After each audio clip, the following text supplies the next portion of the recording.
So good morning everyone, कैसे आप लोग? Early morning.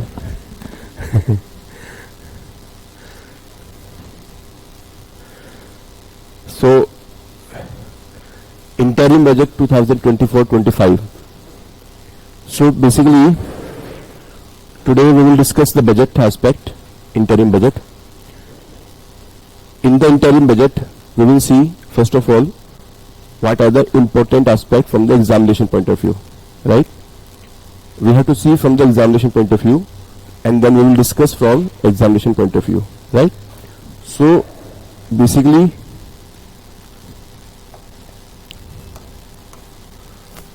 importance of interim budget for UPSC exam.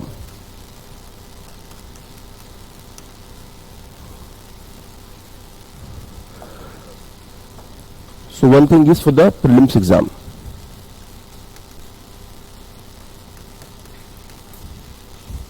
From the prelims exam point of view, one thing you have to understand is the basics of the budget. This is the static part. This we already discussed in the public finance chapter in the regular batches, right?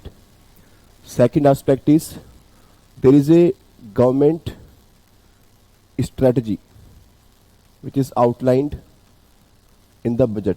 So we have to get an idea what exactly the government is trying to do in the coming year, right?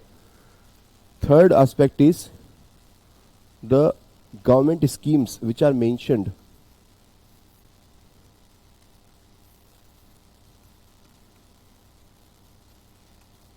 in the budget. So these government schemes are important, right? So these government schemes become important, and we should get into detail of these schemes in our day-to-day study, right? So ये schemes जहाँ पे आपको दिखें, आप इसके बारे में थोड़ा सा अच्छे से in depth study कीजिए, right?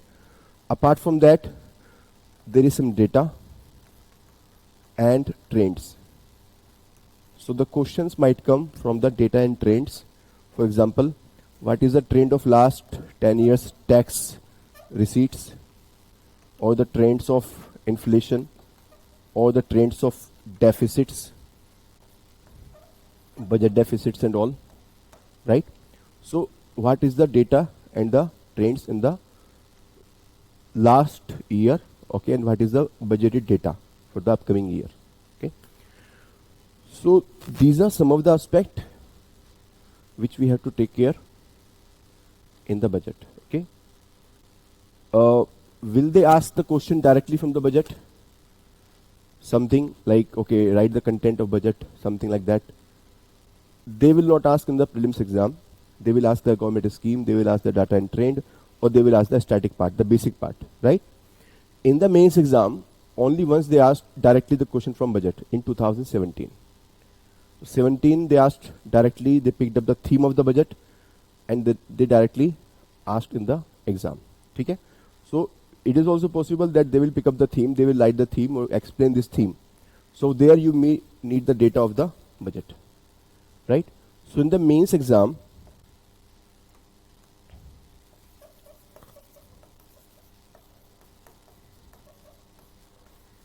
how we can use the data of budget? First of all, data and trends we can use for value addition. We can use for substantiating any statement, substantiating any argument, right? Secondly, we can use the government schemes names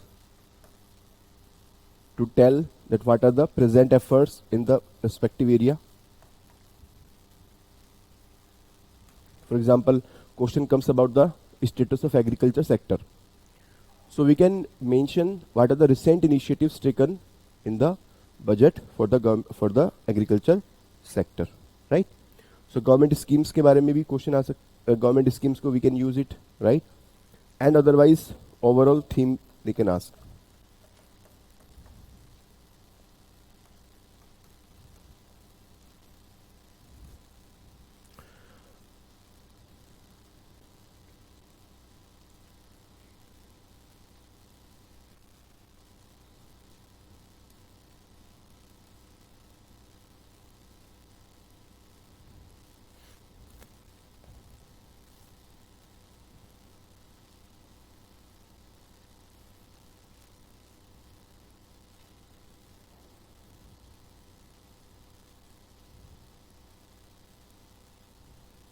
Clear?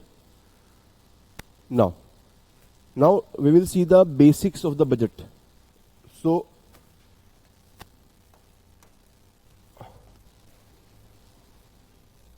what is budget? So those people who have attended the classes of the economy, we discussed this in the economy class in detail, right? So you can give the answer. Those people who have not attended, so definitely for them, I'm doing this discussion. Otherwise, you can also revise, right? So budget. What is budget? Budget is basically it's an estimate of government receipts and expenditures.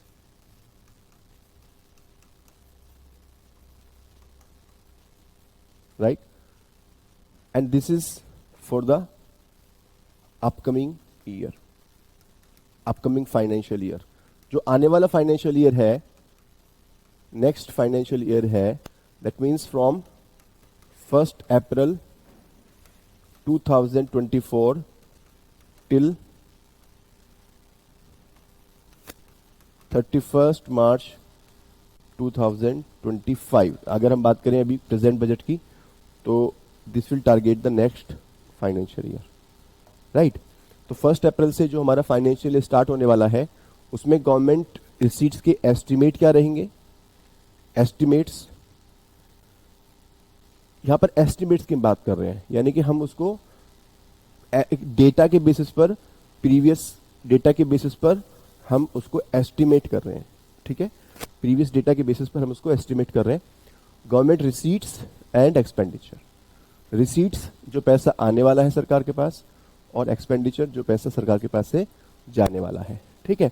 तो जो पैसा आने वाला है और जो पैसा जाने वाला है, उन दोनों को हम फ्यूचर के लिए एस्टिमेट कर रहे हैं, अपकमिंग फाइनेंशियल ईयर के लिए, राइट।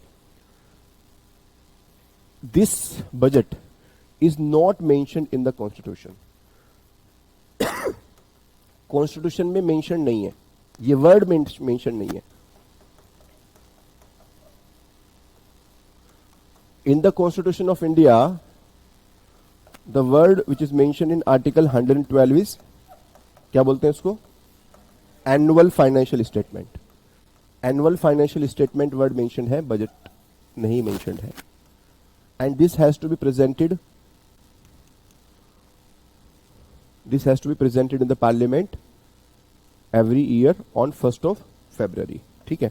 तो 1st February को on behalf of the government, the union finance minister will lay down in the parliament। अच्छा, मुझे बताइए, is the budget prepared on accrual basis on cash basis? Cash basis और accrual basis में क्या difference होता है, what is the difference?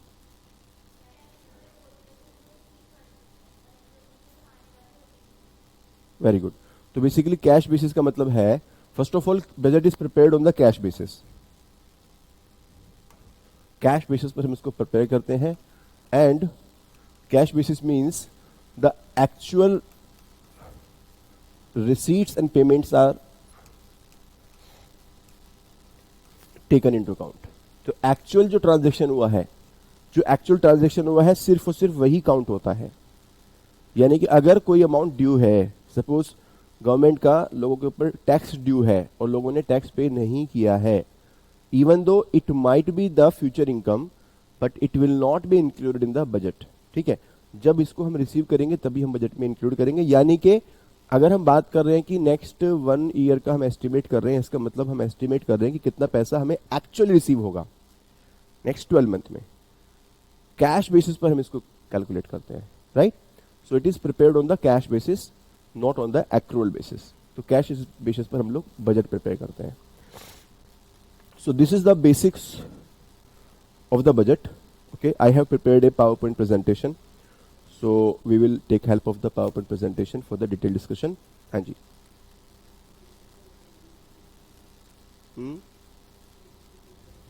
हाँ, constitution में ये नहीं लिखा कि यूनियन फाइनेंस मिनिस्टर करेगा। प्रैक्टिकली हम बात कर रहे हैं, कॉन्स्टिट्यूशन में तो डेट भी नहीं लिखी हुई, है ना। कॉन्स्टिट्यूशन में तो आर्टिकल 112 में एनुअल फाइनेंशियल स्टेटमेंट लिखा हुआ है।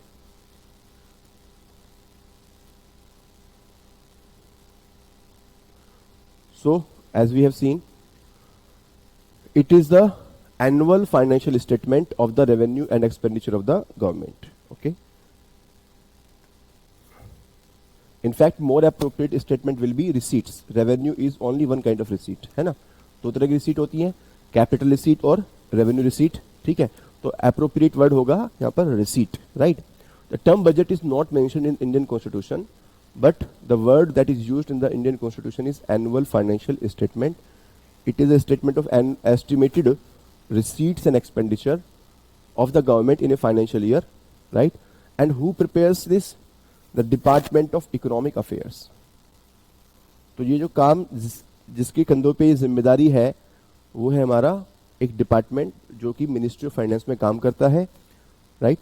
सो डिपार्टमेंट ऑफ इकोनॉमिक अफेयर्स, इसको भी आप याद रखेंगे क्योंकि कहीं ना कहीं इसमें कंफ्यूजन होता है हमारा, ठीक है। तो हमारे पास अभी जो है मल्टीपल डिपार्टमेंट्स हैं मिनिस्ट्री ऑफ फाइनेंस में, जैसे कि डिपार्टमेंट ऑफ रेवेन्यू है, डिपार्टमेंट ऑफ एक्सपेंडिचर है, ठीक है, उसी तरह से डिपार्टमेंट ऑफ इकोनॉमिक अफेयर्स है, उसी तरह से हमारे पास में department of public asset management भी है, ठीक है। तो बेसिकली ये अलग अलग काम के लिए हमने क्या किया हुआ है कि एक ही मिनिस्ट्री को हमने डिपार्टमेंट में डिवाइड किया हुआ है। तो उसमें से एक डिपार्टमेंट हमारा है department of economic affairs, right. So इसको भी आप याद रखेंगे because this they meant ask. Okay, now what are the documents, जो बजट के अंदर डॉक्यूमेंट्स यहाँ पर ले डाउन किए जाते हैं, राइट, जो पार्लियामेंट में डॉक्यूमेंट दिए जाते हैं। तो इसमें सबसे पहले तो एनुअल फाइनेंशियल स्टेटमेंट आता है। First of all we have the annual financial statement which is obligated under article 112। Then there is a demand for grants. Demand for grants के अंदर जो वेरियस मिनिस्ट्रीज अपनी डिमांड लेके आती हैं, जो अपकमिंग ईयर के लिए उनकी रिक्वेस्ट फॉर डिमांड्स हैं, तो उसको हम कंबाइन करके एक स्टेटमेंट के फॉर्मेट में प्रेजेंट करते हैं, right. Next is the finance bill. Finance bill basically this is given in the article 110, and under this finance bill we are bringing the reforms in taxation etc. so tax rates में जो changes लेके आने हैं, कुछ new concept लेके आने हैं हमें अगर, तो वो सिर्फ चीजें हम लोग फाइनेंस बिल में लेके आ सकते हैं। Through the finance bill we can try to amend various acts. तो जैसे हमारा इनकम टैक्स एक्ट है, इनकम टैक्स एक्ट में अगर हमें चेंज करना है तो हम उसको फाइनेंस बिल में लेके आएंगे, ठीक है। अगर हमें जीएसटी में कुछ चेंज करना है पार्लियामेंट के स्तर पे, तो हम इसको भी फाइनेंस बिल में लेके आएंगे। अगर हमें कोई नया कॉन्सेप्ट इंट्रोड्यूस करना है किसी दूसरे एक्ट में, जैसे कि मॉनेटरी पॉलिसी कमेटी का जो कॉन्सेप्ट है आरबीआई एक्ट 1934 में जो इंट्रोड्यूस किया गया था, that was introduced by the finance bill only, right. So it's a bill which is trying to change the existing financial taxation laws in line with the budget announcements, right. तो budget announcements के line में अपनी जो announcement है उनको align करने के लिए जो हमारे कानून है उनको भी हम चेंज कर रहे हैं, ठीक है। Apart from this, we have the FRBM Act. What is the full form of FRBM Act? Fiscal Responsibility and Budget Management Act. Okay, so this act was prepared and the targets were laid down originally in 2003 for 2009. And in this act, basically, the purpose is to have a accountability of the government regarding the various deficits which are presented in the budget, like fiscal deficit and the revenue deficit. So ये fiscal deficit और revenue deficit को हम एक targeted way में हम इसको control करने की कोशिश करते हैं। और इस act के अंदर accountability ensure करने के लिए, to ensure the accountability, three statements are prepared, 3 statements are presented, जिसमें से 2 statement यहाँ पर है, macro economic framework statement, medium term fiscal policy cum fiscal policy strategy statement. Okay, तो ये कभी कभी 2 पार्ट में भी इसको डिवाइड करके 3 स्टेटमेंट भी बोल देते हैं। बट यहाँ पर मेनली हमारा समझने की बात ये है कि एक तो स्टेटमेंट का नाम याद रखिए, सेकेंडली इनका पर्पस क्या है।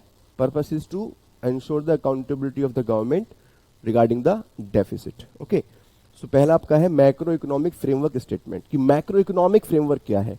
So in the macro economic framework we are trying to give the indicators of the macro economy. तो जो भी हमारे इकोनॉमी के मेजर इंडिकेटर्स हैं, तो क्या क्या इंडिकेटर्स हैं हमारी इकोनॉमी के? Economic indicators, major economic indicators, GDP, inflation. एक चैप्टर का नाम उठाइए, एक इंडिकेटर उसमें से उठा लीजिए। Unemployment rate, monetary money supply कितना है, गवर्नमेंट एक्सपेंडिचर कितना है, टैक्स रिसीट्स कितना है, टैक्स टू जीडीपी रेशियो कितना है, ठीक है। तो that is known as macro economic indicators. जो हमारे मैक्रो इकोनॉमिक एस्पेक्ट्स है उनके एक एक इंडिकेटर को हम उठाएंगे और उनके बारे में यहां पर हम फ्रेमवर्क ले डाउन करेंगे। Then medium term fiscal policy cum fiscal policy strategy statement. हमारी मीडियम टर्म में क्या फिस्कल पॉलिसी है और हमारी क्या फिस्कल पॉलिसी स्ट्रेटजी है, ठीक है।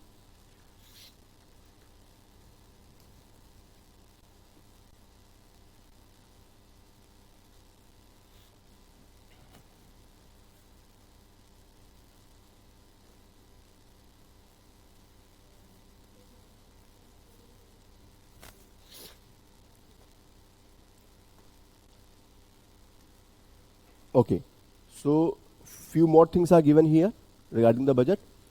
So as we have discussed, basically it is a budget of the government. So various departments and ministries, they are also providing their own request, and it is prepared on the cash basis. Whatever is expected to be actually received, जो actually received होना है, हम सिर्फ उसकी बात कर रहे हैं, जो actually receive होना है, right? और प्रेसिडेंट की रिस्पॉन्सिबिलिटी है, president in every financial year course to be laid down before the both houses of parliament the annual financial statement, right. तो प्रेसिडेंट की रिस्पॉन्सिबिलिटी है और गवर्नमेंट के बिहाफ, क्योंकि प्रेसिडेंट के बिहाफ पे गवर्नमेंट काम करती है और गवर्नमेंट के बिहाफ पे यहाँ पे जो मिनिस्टर है हमारे union finance minister, she is presenting the budget and this has two parts. यहाँ पर बजट में हमारे दो हिस्से होते हैं, part A and part B. Part A के अंदर हमारा होता है the macro economic part of the budget where various schemes and priorities of the government are announced. तो गवर्नमेंट की क्या स्ट्रेटजी है, विकसित भारत, सबका साथ सबका विकास, वो सब चीजें जो थीम होती है बजट की वो हम यहाँ पर प्रेजेंट करते हैं। और पार्ट बी के अंदर हम प्रेजेंट करते हैं द फाइनेंस बिल, क्या क्या हमारे टैक्सेशन प्रपोजल्स हैं, क्या क्या नए कॉन्सेप्ट हम इंट्रोड्यूस कर रहे हैं टैक्सेशन के अंदर और related aspect. So this is how we present the budget, right. तो दो पार्ट होते हैं बजट के। फर्स्ट पार्ट में हम ओवरऑल स्ट्रेटजी बताते हैं, गवर्नमेंट की क्या प्रायोरिटीज है, गवर्नमेंट अलग अलग स्कीम्स में कितना कितना पैसा एलोकेट करने वाली है, गवर्नमेंट की क्या थिंकिंग है, वो हमारा फर्स्ट पार्ट में हो गया। और सेकंड पार्ट में हम लोग कानूनों को बदलते हैं, क्योंकि सेकंड पार्ट जो हो गया ये हमारा बिल हो गया। So in the bill we are trying to change the acts, जो भी हमारे कानून है, टैक्सेशन के कानून है या कोई दूसरे कानून अगर हमने चेंज करना चाहते हैं तो उसको हम लोग पार्ट बी में लेके आते हैं, ठीक है। तो पार्ट ए तो आपका जो है एक तरह से कह सकते हो कि रेगुलर बिजनेस है गवर्नमेंट का और उसमें वो प्लानिंग कर रही है। और पार्ट बी का जो इम्पैक्ट होता है वो हमारा day to day tax payers पर या जो उस एक्ट के अंदर कवर्ड होते हैं उन लोगों पे डायरेक्टली इम्पैक्ट होता है, क्योंकि वो कानून ही चेंज हो जाता है, ठीक है, कानून हमारा वो अपडेट हो जाता है, right. So this is how it is divided into two parts. Now some of the other aspects which you study in the polity, जो हमारे बजट होते हैं, क्योंकि because the budget is related with the finance, so we have to see some financial provisions which are given in the polity, okay. So जिसमें से आपके three funds में हम पूरे पैसे को डिवाइड करते हैं। First is the consolidated fund of India which is given in the article 266, okay. So we can say this is the master account of the government. ये जो है गवर्नमेंट का मास्टर अकाउंट है, स्टेट का master account है। All the important receipts, all the expenditures they are done from this account, ठीक है।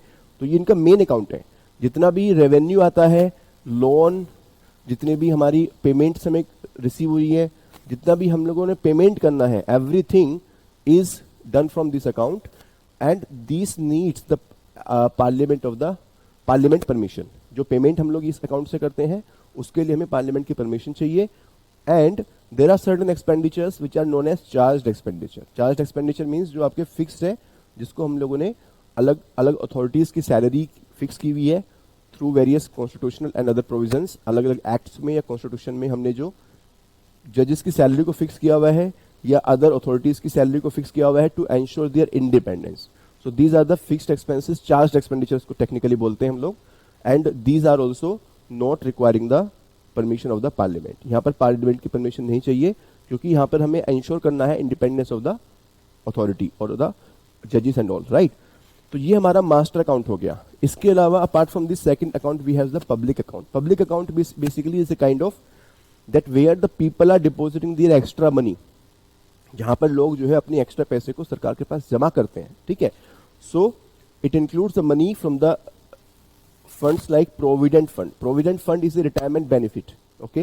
So when we are working in the company or a government employee is working in with the government, so out of the salary a portion is deducted and deposited with the state provident fund, ठीक है। तो जो state के पास यानी कि government के पास जमा होता है वो प्रोविडेंट फंड यहाँ पर आता है। उसी तरह से there are various small savings certificates होते हैं, Kisan Vikas Patra, national small savings certificates. So accordingly there are postal deposits. तो ये जो पैसा होता है this is the people's money which is kept with the government only for limited time, ठीक है। ये गवर्नमेंट की इनकम नहीं है, गवर्नमेंट की एक्चुअली ये डायरेक्टली इनकम नहीं है, ना ही गवर्नमेंट ने इस पैसे को रेज किया है, लेकिन लोगों ने आकर के गवर्नमेंट के पास इस पैसे को जमा कराया है। So this is the liability of the government which has to be return back in the future, right. So basically the government is just keeping the fund in this case, and in this case the parliament approval is not required. यहाँ पर जो भी liability होती है उस liability को हम time to time repay करते रहते हैं। Apart from that last we have the contingency fund. Contingency fund is a kind of impressed account. Impressed account है कि भाई अगर कोई इमरजेंसी में जब गवर्नमेंट को खर्चा करना पड़े, ठीक है, तो एक फंड हमने बनाया, राइट। अगर कोई अनफोर्सीन एक्सपेंडिचर करना पड़े सरकार को, स्पेशली अगर वो आपके मिड ऑफ द ईयर में है, ठीक है, और बेसिकली वो हमारा बजटेड नहीं है, और अगर तुरंत से कोई खर्चा हमें करना पड़े और पार्लियामेंट से हमें अप्रूवल नहीं मिली अभी तक, so it can be done. इस खर्चे को हम कर सकते हैं pending authorization by the parliament से ऑथराइजेशन के बिना भी हम इस खर्चे को कर सकते हैं। Okay, but later they have to be approved. बाद में हमें पार्लियामेंट की अप्रूवल चाहिए, ठीक है। इट इज लाइक कि सपोज हम घर से बाहर गए और हमें हमारे पेरेंट ने पॉकेट मनी दी कि ठीक है अपनी जेब में 5,000 पे रखो, ठीक है, अगर जरूरत पड़े तो आप खर्च कर लेना और वापस आकर के बता देना आपने कहाँ पे खर्च किया था, उससे अप्रूवल ले लेना और मैं आपको वापस से पैसे दे दूंगा अपनी पॉकेट मनी के लिए अगर आपने खर्च हुआ तो, ठीक है। तो ये अनफोर्सीन केसेस के लिए हमने कंटीजेंसी फंड भी मेंटेन करते हैं, राइट। ये सब बेसिक पार्ट है, आई थिंक पॉलिटी में आपको याद आ रहा होगा, है ना। हाँ हाँ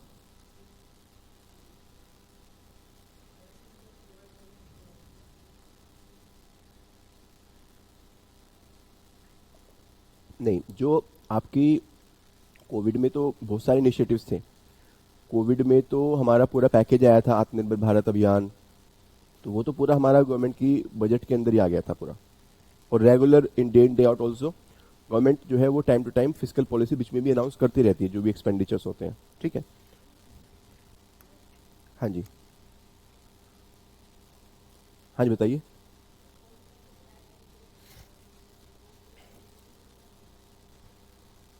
ऑफ बजट का मतलब ही है कि वो बजट क्यों नहीं है। ऑफ बजट का मतलब ही है कि वो बजट के अंदर इंक्लूड नहीं है, मतलब कि वो आपके अकाउंट में अभी अकाउंट में ट्रांजैक्शन नहीं हुए, वो हमने बजट की फुटनोट में नीचे दी हुई है।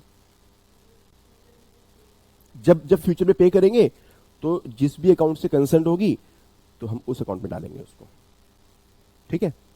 तो बेसिकली जब तक ट्रांजैक्शन नहीं होता है तब तक वो हमारे बजट के फुटनोट में आता है, यानी कि बजट के बाहर आता है, यानी कि उसको हम लोग अपने जो रिसीट्स एंड एक्सपेंडिचर के एस्टिमेट होते हैं वहां पर इंक्लूड नहीं करते। और जब वो एक्चुअली जाएगा पेमेंट हमारा, तब हम देखेंगे कि किस नेचर का एक्सपेंडिचर है, फिर हम उन दोनों वहां पर उसको डालेंगे, ठीक है। Again these are some of the basic requirement that no tax shall be levied और collected except by the authority of law. किसी भी टैक्स को लॉ की अथॉरिटी के बिना हम लेवी नहीं कर सकते, यानी कि हमें चाहिए पार्लियामेंट की अप्रूवल या स्टेट लेजिस्लेचर की approval if it is A state tax, right.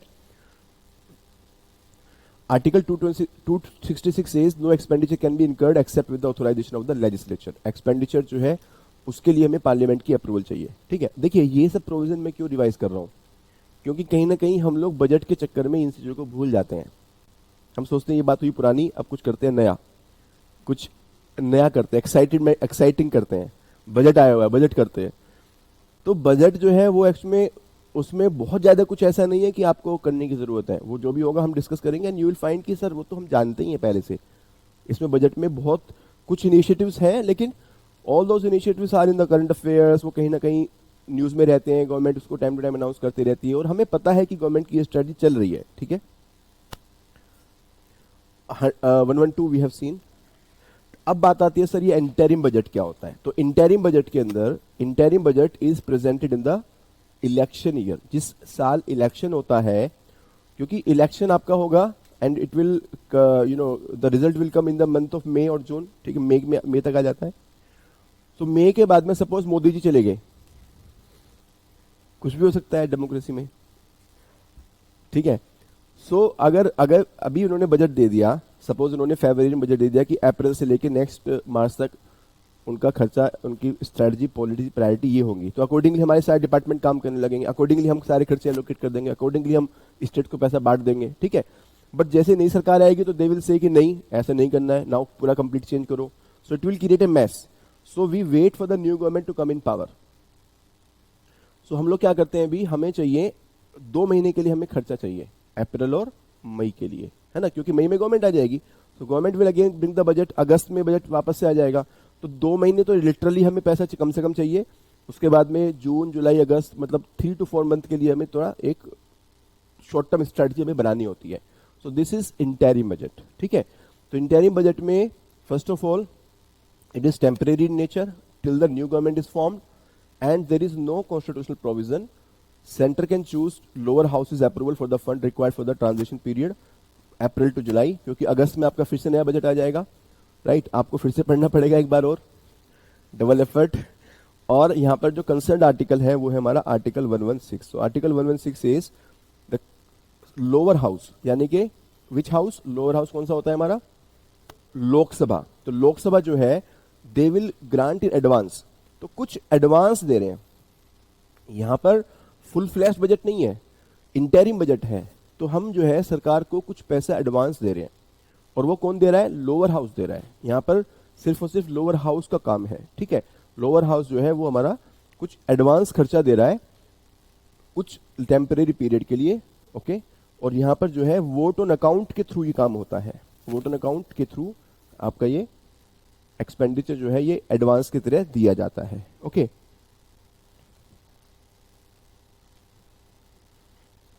And because again this is for a temporary period. अब ये जो टैक्स लॉज है, हमने बताया था पार्ट बी में फाइनेंस बिल आता है आपका। फाइनेंस बिल में हमने बताया था कि टैक्सेशन के रेट चेंज हो सकते हैं, ठीक है। अब टैक्स के रेट एक बार चेंज हो गए तो वापस से उसको अगस्त में चेंज करना it's very very impractical, illogical, ठीक है। आज हम टैक्स रेट बढ़ा दें या कम कर दें, फिर नई सरकार आके उसको अगस्त में जाके वापस से कम या ज्यादा करे, ठीक है। That will create the problem practically, because जो टैक्स पेयर्स होते हैं वो पूरी साल की इनकम एक साथ कैलकुलेट करते हैं और उसके ऊपर टैक्स कैलकुलेट करते हैं, राइट। अगर वो mid of the year change होगा it will create the practical problems in the economy. तो इसलिए हम लोग एक ट्रेडिशन फॉलो करते हैं, हालांकि इनके पास पावर होती है, चाहे तो ये जो है टैक्स रेट चेंज कर सकते हैं, ठीक है, लेकिन एक ट्रेडिशन फॉलो करते हैं that we will not make any changes in the tax rate. Tax rate में कोई चेंज यहां पर हम नहीं करेंगे, ठीक है। तो यानी कि टैक्स रेट में कोई चेंज नहीं होगा और सिर्फ टैक्स जो हमारे ऑलरेडी चल रहे हैं, जो भी हमारे टैक्स के रेट चल रहे हैं, जो भी हमारे टैक्स का पैटर्न चल रहा है एज इट इज उसको हम लोग मेंटेन करेंगे, ठीक है। तो लिटरली बोला जाए तो पार्ट ए के अंदर हम सिर्फ प्रायोरिटीज को डिसाइड कर रहे हैं कि गवर्नमेंट की क्या क्या प्रायोरिटीज होंगी, और उसके अंदर भी हम सिर्फ अगले 3 से 4 महीने के बजट की बात हम कर रहे हैं, ग्रांट इन एडवांस की हम बात कर रहे हैं, ठीक है। और इसके अलावा जो हमारा फाइनेंस बिल है उसके अंदर हम कुछ चेंज लेके नहीं आ रहे हैं, है ना, उसके अंदर हम कोई नया चेंज लेकर के नहीं आ रहे हैं, यानी कि पार्ट बी और ऑलमोस्ट एब्सेंट, पार्ट बी आपका है ही नहीं। हाँ जी, नहीं, नई पॉलिसीज के लिए इंटेंशन गवर्नमेंट ने दिखाई है, we intend to bring this schemes, intention उन्होंने दिखाई है, यानी उन्होंने इंडिकेशन दे दिया कि नेक्स्ट वाले बजट में अगर हमारी सरकार वापस आएगी तो हम इसको फुल फ्लैश तरीके से इसके लिए एलोकेशन करेंगे। उन्होंने स्कीम का नाम बता दिया, मान लिया उन्होंने पूरा स्कीम का नाम भी नहीं बताया, उन्होंने बताया कि हम इस एरिया में काम करने वाले हैं, जैसे कि हम वायबिलिटी गैप फंडिंग देने वाले हैं ऑफशोर विंड के लिए, ठीक है। लेकिन वो कब मिलेगी, किसको मिलेगी, कितने मिलेगी, कौन एलिजिबल है, कुछ भी नहीं मेंशन्ड है। तो सिर्फ हमने कुछ प्रायोरिटीज बताई, वो भी अगर हम वापस आएंगे तो यानी कि बजट नेक्स्ट हमारा अगस्त में बजट आएगा, वहां पर उसके बारे में कंप्लीट डिटेल्स दी जाएंगी फिर, ठीक है। लेकिन अगर ये नॉर्मल बजट होता तो फिर क्या होता, उसके बारे में फर्दर डिटेल भी गवर्नमेंट को 1-2 महीने में तुरंत उसको देनी पड़ती सारी, ठीक है।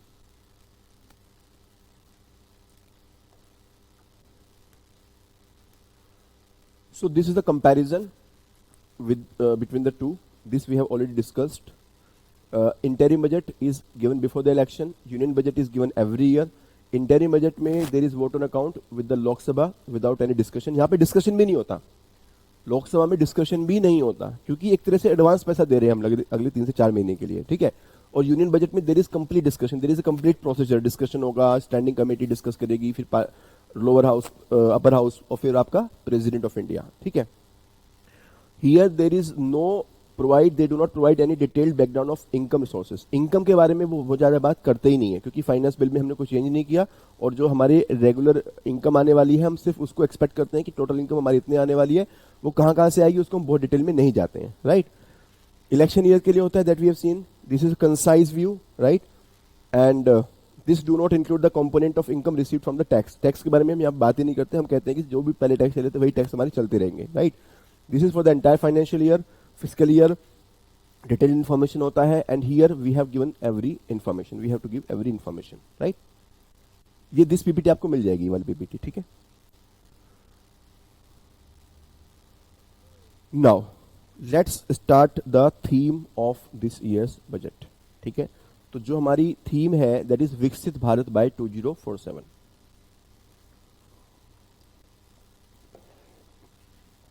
विकसित means developed India. Okay, so we will see the focus area. अभी जो हमारा बजट के अंदर what will be approach, so we will see the focus areas. In the focus areas, we will look at the various areas like agriculture or infrastructure, okay, and some major pointers there, and we will see the background of those pointers. ठीक है, तो बहुत सारी चीजें हमारी revise होंगी. Then some data and trends we will see. जो part B होगा, there we will see the data and trends.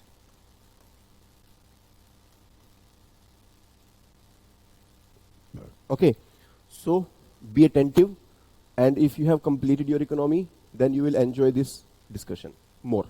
Okay, so Viksit Bharat by 2047. So here, this statement is very good. Prosperous Bharat in harmony with the nature, right? That is environmental care, right? Or sustainable development, right?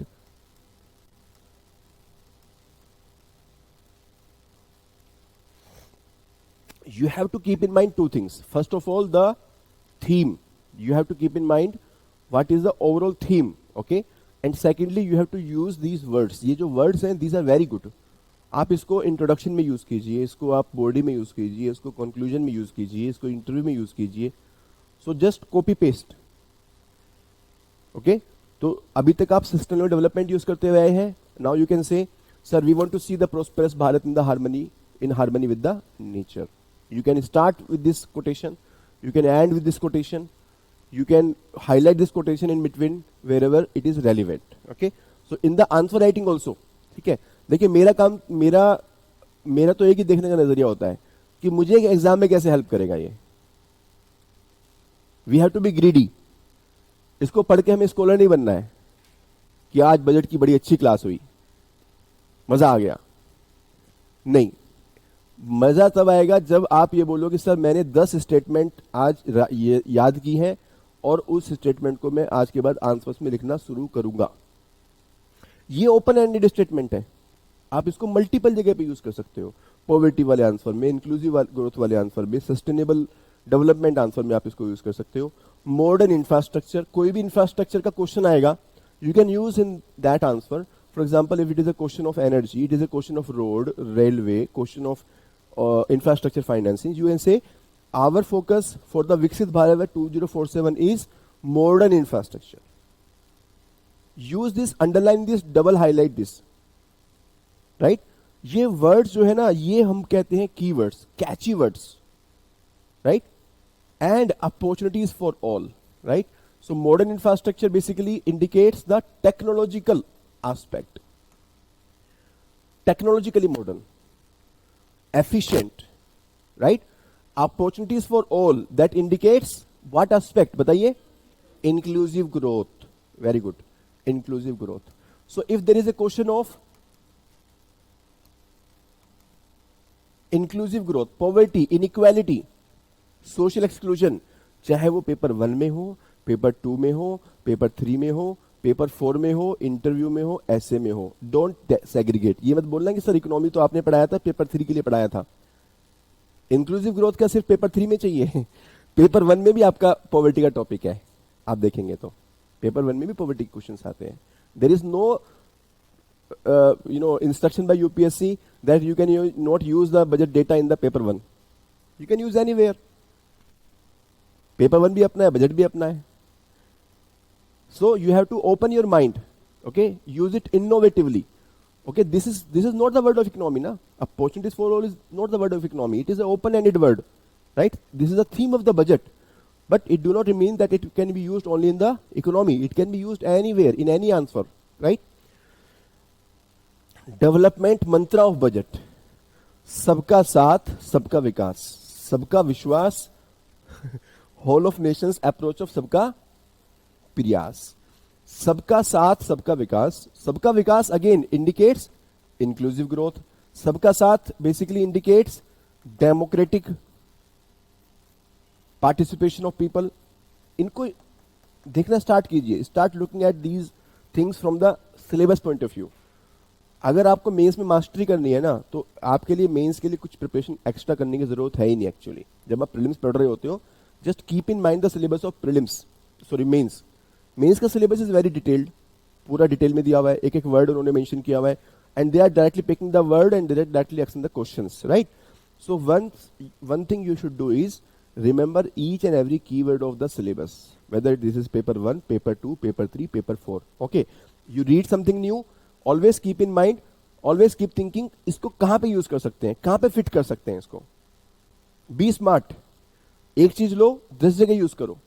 4 paper आपके होते हैं. अगर suppose आपने ये theme चारों paper में use कर दी, चारों को पे एग्जाम अलग अलग एग्जामिनर है, अलग अलग दिन पे एग्जाम हो रहा है, आपने रिपीट भी कर दी, आप ही को तो पता है, किसी दूसरे को थोड़ी पता है, बट आपने चारों को नॉलेज दिखा दी अपनी. बट हाँ, it should be relevant. The point is it should not be irrelevant कि सर ने बोला था थीम लिख के आनी है, अब तो जाते पहले थीम लिखेंगे, उसके बाद क्वेश्चन पढ़ेंगे.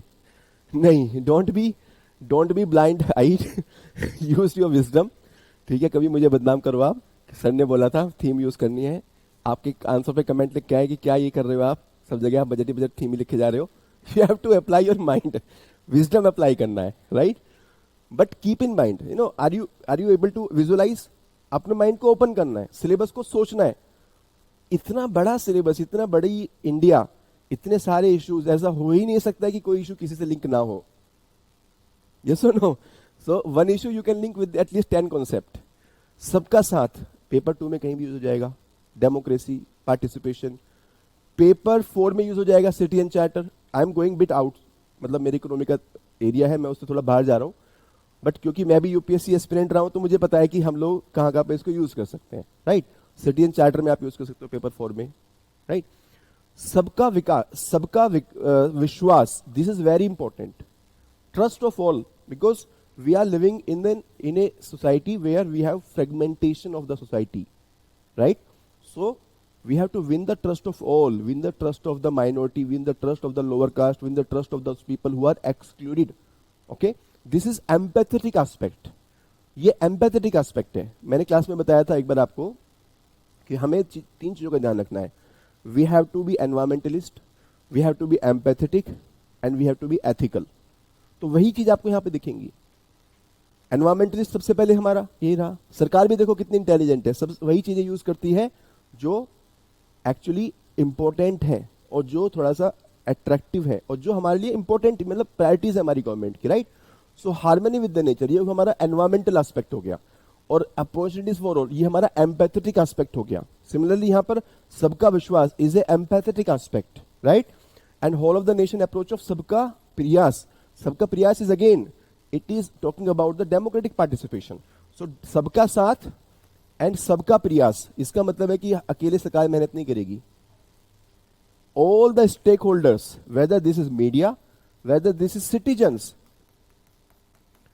वेदर दिस इज एनजीओज और मे बी जुडिशरी और प्राइवेट सेक्टर. ओके, तो सबका प्रयास, वेरी स्मार्ट वर्ड, मीन्स काम सबको करना है. सबका साथ, सबका विकास, विकास सबका होगा, सबका विश्वास एंड सबका प्रयास means everyone has to do his duty. Again you are getting an idea कहां पे यूज कर सकते हैं. You get back to the theme, you just get into the soul of the word कि वो word आ कहां से रहा है, then you can use it multiple places.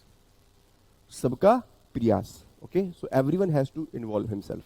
इसको आप कंक्लूजन में यूज कर सकते हैं एज इट इज, राइट. एक स्टेटमेंट लिख दीजिए. अब और इसके साथ में उस कॉन्सेप्ट को लिंक भी जरूर करना है, जस्ट कॉपी पेस्ट नहीं करना है, इसको लिंक जरूर करना है. आपको इसको स्मार्टली लिंक करना है with the language of the question. Question की लैंग्वेज से लिंक करते हुए चलेंगे तो it will be better, right. सबका साथ, that is comprehensive development of all, right. Sorry, सबका साथ सबका विकास, दिस इज विकास. सबका साथ सबका विकास, कॉम्प्रिहेंसिव डेवलपमेंट ऑफ ऑल. सबका साथ, सबका विकास, सबका विश्वास, trinity of demography. Now this is very important. There are 3 strength of India. इसको भी प्लीज रिमेंबर, कहीं पे लिख लीजिए. अगर आपसे कोई पूछे कि इंडिया की 3 इंपॉर्टेंस क्या है, demography, democracy and diversity. 3D approach always keep in mind. Demography, democracy and diversity. Okay, demography indicate the young demography. This is our strength, the people in the working age, right? That is our strength. Secondly, democracy. We are modern, vibrant democracy. We conduct irregular elections. The governments are changed without any problem, right? And third, diversity. Diversity in religious aspect, language aspect, regional aspect, cultural aspect, and every other social aspect, right? 3D को हमेशा use कीजिए. Trinity of D, demography, democracy and diversity, and develop India by 2047.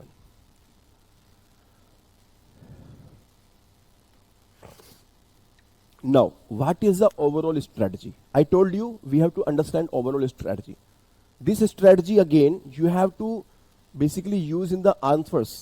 यहाँ पर कुछ भी prelims वाला चीज नहीं है, यहाँ पर मेंस वाली चीजें हैं, ठीक है? So you have to use in the answers. Again, you have to give in the suggestions, or if they ask you what is the present strategy of the government, you can use this, right? And in the relevant chapter, okay? First of all, we have multi-pronged strategy. Definitely that is very much required. We are focusing on physical infrastructure, digital infrastructure and social infrastructure, right? So infrastructure is very important. Infrastructure means the basic services which are required to increase the efficiency of the economy, every sector, be it primary, secondary or tertiary. Okay. So physical infrastructure, basically it includes 2 major aspects, transport infrastructure. So in the transport infrastructure we have various schemes. अब इसको recall करना start कर दीजिए. Budget को take it as a revision of economy, ठीक है? जितना आप इकोनॉमी में अच्छे रहेंगे तो बजट आपके टिप्स पे होगा. ट्रांसपोर्ट में क्या क्या मेजर स्कीम्स हैं? भारत माला, सागर माला, राइट? Transport, right? ट्रांसपोर्ट भी can be of multiple type, road, railway, air, coastal shipping and all, right? Second kind of physical infrastructure is communication. Then we come digital. Digital way we have IT, we have telecom and social infrastructure. We have housing, sanitation, health, education. So this is the priority, okay? Keep in mind this priority. ये जो priority है इसको mind में रखिए कि सबसे पहली priority government ने क्या बताई है? Infrastructure. Why infrastructure is important? Why this is part of the strategy? Multiplier effect. Very good word, very good word, really very good word. इसका होता है multiplier effect. Okay, multiplier effect. What is the meaning of multiplier effect? Is that if we invest 1 rupee in infrastructure, or also known as capital expenditure, okay, so expenditure we can divide into revenue expenditure and capital expenditure. So if we invest 1 rupee in infrastructure, it will add in GDP rupees 2.5. So if suppose we invest in road, how it is going to help the economy? अगर हम सिर्फ road अच्छी बना दें, express way बना दें, अच्छी quality की रोड बना दें, तो इकोनॉमी में कहां कहां पे हेल्प हो सकती है? ट्रांसपोर्टेशन में हमारे एवरी सेक्टर को इंपैक्ट करेगी. Agriculture input, agriculture output, labour movement, you know, in the industry also it will reduce the transportation cost, and it will increase the export competitiveness. In the tertiary sector it will increase the efficiency of the health, education, banking and all other sectors. Okay, time saving and reduction in the logistics cost. ठीक है? तो ये हमारा multiplier effect होता है। Ultimately GDP में हमारा add होगा 2.5, that means 2.5 times as compare to this. If you are investing on the revenue expenditure, then 1 rupee might give you 1 rupee or less than 1 rupee addition in GDP. Because revenue expenditure just indicate खाना खर्चा, जो आज का खर्चा है जिंदा रहने के लिए, सर्वाइवल के लिए जरूरी है, right? Capex expenditure is indicating the future, the productive aspect. It increases the productive capacity of the economy. It converts an economy from developing to developed country, right? So this is the first aspect, okay? Second is emphasis on digital public infrastructure. So digital public infrastructure has 3 aspects. One is identity. We are providing the identity. Identity we are providing through Aadhaar. Secondly, we are providing the infrastructure for the payments.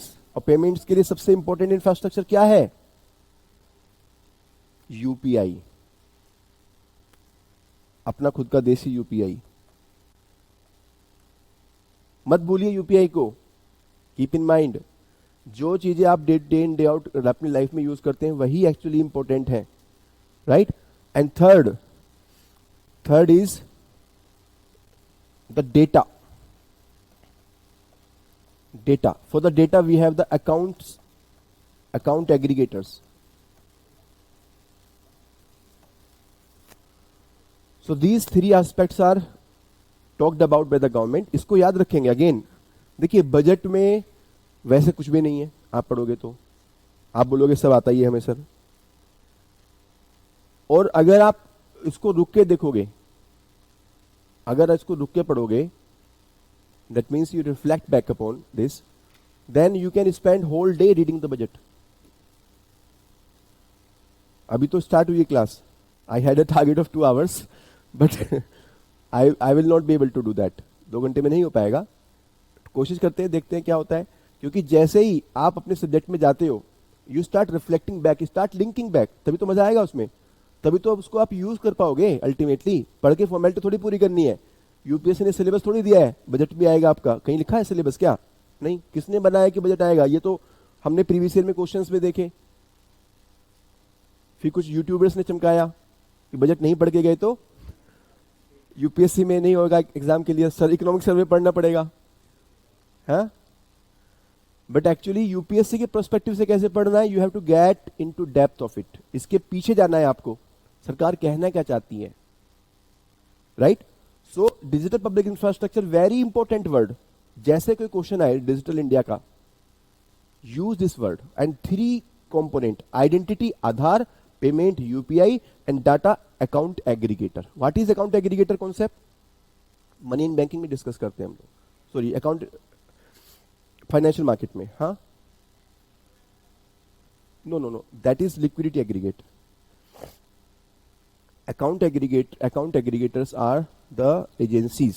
These are the specialized companies where suppose आपने account खोला हुआ है state Bank of India, ठीक है? अब state Bank of India में जो भी आपके ट्रांजेक्शन्स हैं या जो आपके इंपॉर्टेंट डेटा है, वो डेटा अगर कोई दूसरी कंपनी लेना चाहे, या सपोज मतलब वो तो डाटा लीक हो गया, हम उसकी बात नहीं कर रहे हैं यहाँ पे, हम बात कर रहे हैं कि अगर सपोज आप सेम डेटा को किसी दूसरी कंपनी के साथ शेयर करना चाहते हो टू शो योर क्रेडिबिलिटी, ठीक है? तो अगर स्टेट बैंक ऑफ इंडिया ने अकाउंट एग्रीगेटर को ज्वाइन किया हुआ है, कोई अकाउंटिंग एग्रीगेटर से कोई उन्होंने एग्रीमेंट किया हुआ है, so they can share your data after your consent. Suppose आप चाहते हो कि आपको लोन चाहिए और स्टेट बैंक ऑफ इंडिया से स्टेट बैंक ऑफ इंडिया में आपके पास पैसा रहा है, सैलरी आती है, पास्ट में आपने ट्रांजेक्शन किए हैं, और आप उस क्रेडिबिलिटी को यूज करना चाहते हो लोन लेने के लिए, ठीक है? और आपका state Bank of India account aggregator के पास है, तो अकाउंट एग्रीगेटर के पास होने की वजह से आप स्टेट बैंक ऑफ इंडिया जो है आपके बिहाफ पे, अगर उस एजेंसी से रिक्वेस्ट आएगी, लोन एजेंसी से रिक्वेस्ट आएगी कि आप इनका कुछ हमें डाटा शेयर कर दीजिए कि क्या इनके पास कोई सैलरी इनकम आती है रेगुलर, क्या इनके पास इस तरह की चीजें हैं, तो जो स्टेट बैंक ऑफ इंडिया है, they can use the data they can share your data with that agency after your consent. ठीक है, सो इससे क्या होगा, डाटा डुप्लीकेशन नहीं होगा, इससे क्या होगा, डाटा फ्रॉड्स नहीं होगा, लेकिन डाटा शेयरिंग हो सकता है but only after your permission.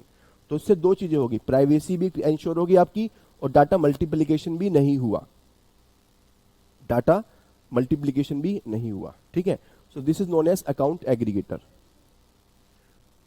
Account aggregator में क्या है कि कुछ हमारी स्पेशलाइज्ड एजेंसी है जो ये कहती हैं कि हमें जो भी ज्वाइन करेगा, जैसे कि स्टेट बैंक ऑफ इंडिया है या LIC है, जो कोई भी जो हमें ज्वाइन करेगा, हम उनके डेटा को दूसरे के साथ में शेयर करने के लिए उनको फैसिलिटेट करेंगे. ठीक है, और वो जो डेटा शेयरिंग होगी, suppose state Bank of India ने ज्वाइन किया, ICICI बैंक ने ज्वाइन किया, अब स्टेट बैंक ऑफ इंडिया का जो डेटा है, यानी कि जो कस्टमर का डेटा है, वो ICICI मांग रहा है, वो कह रहा है कि हमें लोन देना है इस कस्टमर को, तो हमें ये डेटा हमें इससे चाहिए. अब स्टेट बैंक ऑफ इंडिया जो है वो कस्टमर से पूछेगा कि भी आपके बारे में ये डेटा पूछा गया है, क्या ये डेटा हम शेयर कर सकते हैं ICICI बैंक के साथ में, आप परमिशन दोगे तो आपका डेटा शेयर कर दिया जाएगा. ठीक है, अगर ज्वाइन नहीं किया अकाउंट एग्रीगेटर तो वो नहीं होगा, लेकिन ऐसा होता नहीं है, जो भी इंपॉर्टेंट इंस्टीट्यूशन है वो सब ज्वाइन कर लेते हैं. हाँ, yes yes yes, data management के लिए इंपॉर्टेंट है, क्योंकि ऑनलाइन के अंदर data is very important, right. नहीं, वो तो पेमेंट में आ गया, पेमेंट UPI. ठीक है, that will help in the aggregation, that will help. Okay, now capex budget trebled in the past 4 years, very important. Capex means capital expenditure. Capital expenditure basically, example बताइए capital expenditure का. Capital expenditure किस तरह का होता है, assets build करना है, assets build करना, like road build, power plant, renewable energy, solar energy, right. So we are building the assets, right. This budget has ट्रेबल्ड. ट्रेबल्ड का मतलब 3 times हो चुका है in the past 4 years. What does this indicate, basically in the GDP growth we can have consumption based growth, consumption driven growth, we can have investment driven growth and we can have the export driven growth, जैसे कि China ने की थी. ठीक है, expenditure method में हमारे 3 important component होते हैं. पहला होता है हमारा एक्सपेंडिचर, कंजम्पशन एक्सपेंडिचर, सेकंड हमारा होता है इन्वेस्टमेंट और थर्ड हमारा होता है नेट एक्सपोर्ट्स. ठीक है, तो बेसिकली जो हमारा फर्स्ट एस्पेक्ट होता है वो कंजम्पशन, जिसमें 2 पार्ट होते हैं हमारे, प्राइवेट कंजम्पशन और गवर्नमेंट कंजम्पशन. अगर हम आज की बात करें तो ये जो हमारा जो फर्स्ट कंपोनेंट है ये डोमिनेट करता है, जो कंजम्पशन ड्रिवन कंजम्पशन एक्सपेंडिचर. तो कंजम्पशन जो है हमारा डोमिनेट करता है, मोर देन 60% है, और इन्वेस्टमेंट हमारा ऑलमोस्ट 30% है. ठीक है, और 10% हमारा गवर्नमेंट एक्सपेंडिचर है. Okay, net export almost negligible है. ठीक है, तो 60% हमारा प्राइवेट एक्सपेंडिचर है, 10% हमारा गवर्नमेंट एक्सपेंडिचर है और 30% के आसपास हमारा इन्वेस्टमेंट है. ठीक है, और अभी अगर हमने ये कैपिटल एक्सपेंडिचर इंक्रीज किया है, so that is increasing the investment, that means investment driven growth.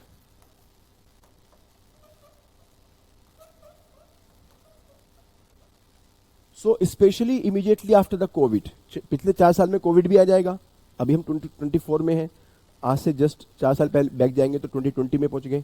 2020 फरवरी में और हमारा स्टार्ट हो गया था लॉकडाउन एंड ऑल. तो at that time the people reduce the consumption except हलवा.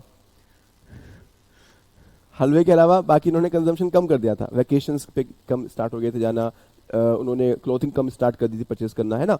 तो ओवरऑल डिमांड हमारी कम होती जा रही थी, यानी प्राइवेट कंजम्पशन हमारा कम होता जा रहा था. तो उस समय गवर्नमेंट ने बूस्ट किया public expenditure, consumption also and investment also. Government brought the आत्मनिर्भर भारत अभियान. ठीक है, तो ये स्टार्टिंग वहां से हुई थी. Trace back to the COVID time. COVID time से हम लोग इन्वेस्टमेंट ड्रिवन ग्रोथ पे भी फोकस कर रहे हैं, बट अभी भी हमारा मेजर पोर्शन किसका है और रहेगा, कंजम्पशन का. वो कम नहीं हो सकता क्योंकि हमारी पॉपुलेशन ज्यादा है और हम डेवलपिंग स्टेज पर हैं. We need more and more goods and services to survive, right, and to grow. Next, very important reform, indirect tax reform. GST led deepening and widening of the tax base. Tax base is deepening and widening. Very, very, very major and very very positive development. This is our tax base is deepening and widening. Deepening का मतलब होता है that now per taxpayer the amount of tax is increasing because their business size is increasing. Okay, and widening of tax base indicates the more number of people are being included under the GST regime. Okay, so this basically is possible because of increasing formalization of the economy due to digital economy. एक तो digitisation की वजह से है, and secondly due to the GST structure. GST का structure इस तरह का है कि it is basically linking the people from the manufacturing stage till the consumption stage. Manufacturing से लेकर के कंजम्पशन तक ये सारे लोगों को आपस में लिंक कर देते हैं. ठीक है, तो जीएसटी में आपको पूरा इनपुट क्रेडिट लेना पड़ता है. इनपुट क्रेडिट आप ले सकते हैं across goods and services. So input credit लेने के लिए आपको क्या चाहिए? बिल चाहिए. यानी कि आप अपने कस्टमर से, अपने सप्लायर से आप पक्का बिल मांगेंगे, तो उससे क्या होगा? दे will not be any basically tax aviation. ठीक है, तो ये पूरा चेन को ऑप्टिमाइज कर देता है. Okay, so this is how the GST is basically able to increase the tax base. और सेकंड इंपॉर्टेंट रीजन रहा है हमारा द डिजिटल इकोनॉमी. आज हम सब लोग ऑनलाइन शॉपिंग करते हैं. अमेजोन से अगर हम शॉपिंग करेंगे तो उसमें जीएसटी ऑटोमेटिकली लग जाएगा, और अगर हम किसी पड़ोस की शॉप से लेंगे तो हो सकता है कि वहां पर चोरी हो जाए. ठीक है, next is strengthening of financial sector. Very important. Financial sector हमारा स्ट्रांग हो रहा है. So if you see capital markets are very very much growing. हमारा जो सेंसेक्स है, निफ्टी 50 है, that is increasing. Financial sector में our fintech is doing very good. Our UPI transactions are increasing. Our NPAs are decreasing, right? Equity market is doing very good. The bonds are also doing very good. The FDI is also increasing, right? So FDI भी हमारा increase हो रहा है, fintech भी हमारा increase हो रहा है. So everything is on the very strong side. Financially, we are doing very very good, definitely, right? And proactive inflation management. For proactive inflation management, we are having the stance of government policy, this monetary policy. So which stance we are having? Withdrawal of accommodation. उसको hawkish stance, hawkish hold भी बोल सकते हैं उसको, और उसको जो ज्यादा गवर्नमेंट यूज करती है रिपीटेडली वो होती है withdrawal of accommodation.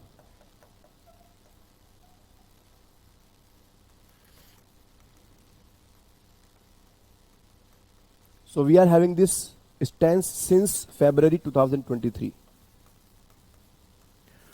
February 23 से we are having withdrawal of accommodation, where we have capped the repo rate at the high. How much is the repo rate? 6.5%. Okay. So proactive inflation management through withdrawal of accommodation. This is one policy. Apart from that, we are also using various export and import measures, and also various short-term inflation management things, right? Like price stabilization fund we are using, right? Wherever there is a spike in the prices of onions or tomato and all, so we use the price stabilization fund, NAFED and all, right? Last, very important. तो अभी तक हम quickly revise कर लेते हैं जो हमारी अभी तक स्ट्रेटजी रही है. First is infrastructure of all type, physical, digital and social. Digital public infrastructure, and third is the capex. देखेंगे तो first 3 point are only about the infrastructure only. जो पहले 3 पॉइंट है वो इंफ्रास्ट्रक्चर के बारे में ही बात कर रहे हैं. So no, then we come to GST, then we come to financial sector, and then we next last is GIFT, IFSC and unified authority. That we will see now. Okay, so अगर आप देखें तो last 3 aspect are talking about the finance and taxation.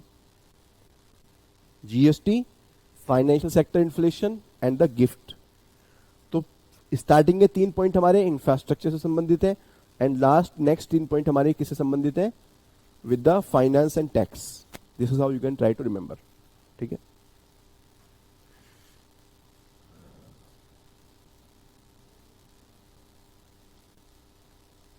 अभी हम आगे discuss करेंगे इसको, आगे फिर से डिटेल में आएगा. ठीक है, इसमें कौन सा वाला पॉइंट आपको चाहिए, फाइनेंशियल या इन्फ्लेशन? इन्फ्लेशन में हम लोग इन्फ्लेशन कंट्रोल करने के लिए हम लोगों ने रेपो रेट को हाई रखा हुआ है. ठीक है, तो फरवरी 23 से पहले हम रेपो रेट हमारा लो था 4%, ठीक है, और उसको हम बोलते थे accommodative policy stance. Accommodative policy stance का मतलब है कि हमारा रेपो रेट कम है क्योंकि हम लोग जो है मनी सप्लाई को इंक्रीज कर रहे हैं बिकॉज ऑफ कोविड के टाइम पे हम मनी सप्लाई इंक्रीज कर रहे थे क्योंकि हमें चाहिए था एक पॉजिटिव कल्चर कि लोगों के पास में पैसा जाए, डिमांड क्रिएट हो और हमारी इकोनॉमी चले, ठीक है। लेकिन सप्लाई साइड कॉन्स्टेंट आ गए कि लोगों के पास पैसा तो आ गया बट सप्लाई कॉन्स्टेंट आ गए। Supply constant in the domestic front also because of reverse migration of people, lockdowns, and in the global front also because of various conflicts and because of the supply chain constant due to Covid की वजह से हमारे ships and all वो सब हमारे ports पे लगे रहे, ठीक है।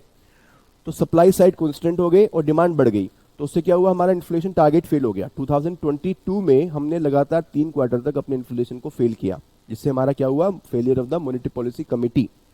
फर्स्ट टाइम जो है मॉनेटरी पॉलिसी कमेटी को फेलियर फेस करना पड़ा। इसकी वजह से हम लोगों ने फरवरी 23 में रेट्स को इंक्रीज करना स्टार्ट किया 4% से फरवरी 22 से फरवरी 23 तक इसको हम लेके आए 6.5 तक। फरवरी 22 से फरवरी 23 तक लेके आए 6.5% पे, और हमने फिर वहां पर अकोमोडेशन को विड्रॉ कर लिया।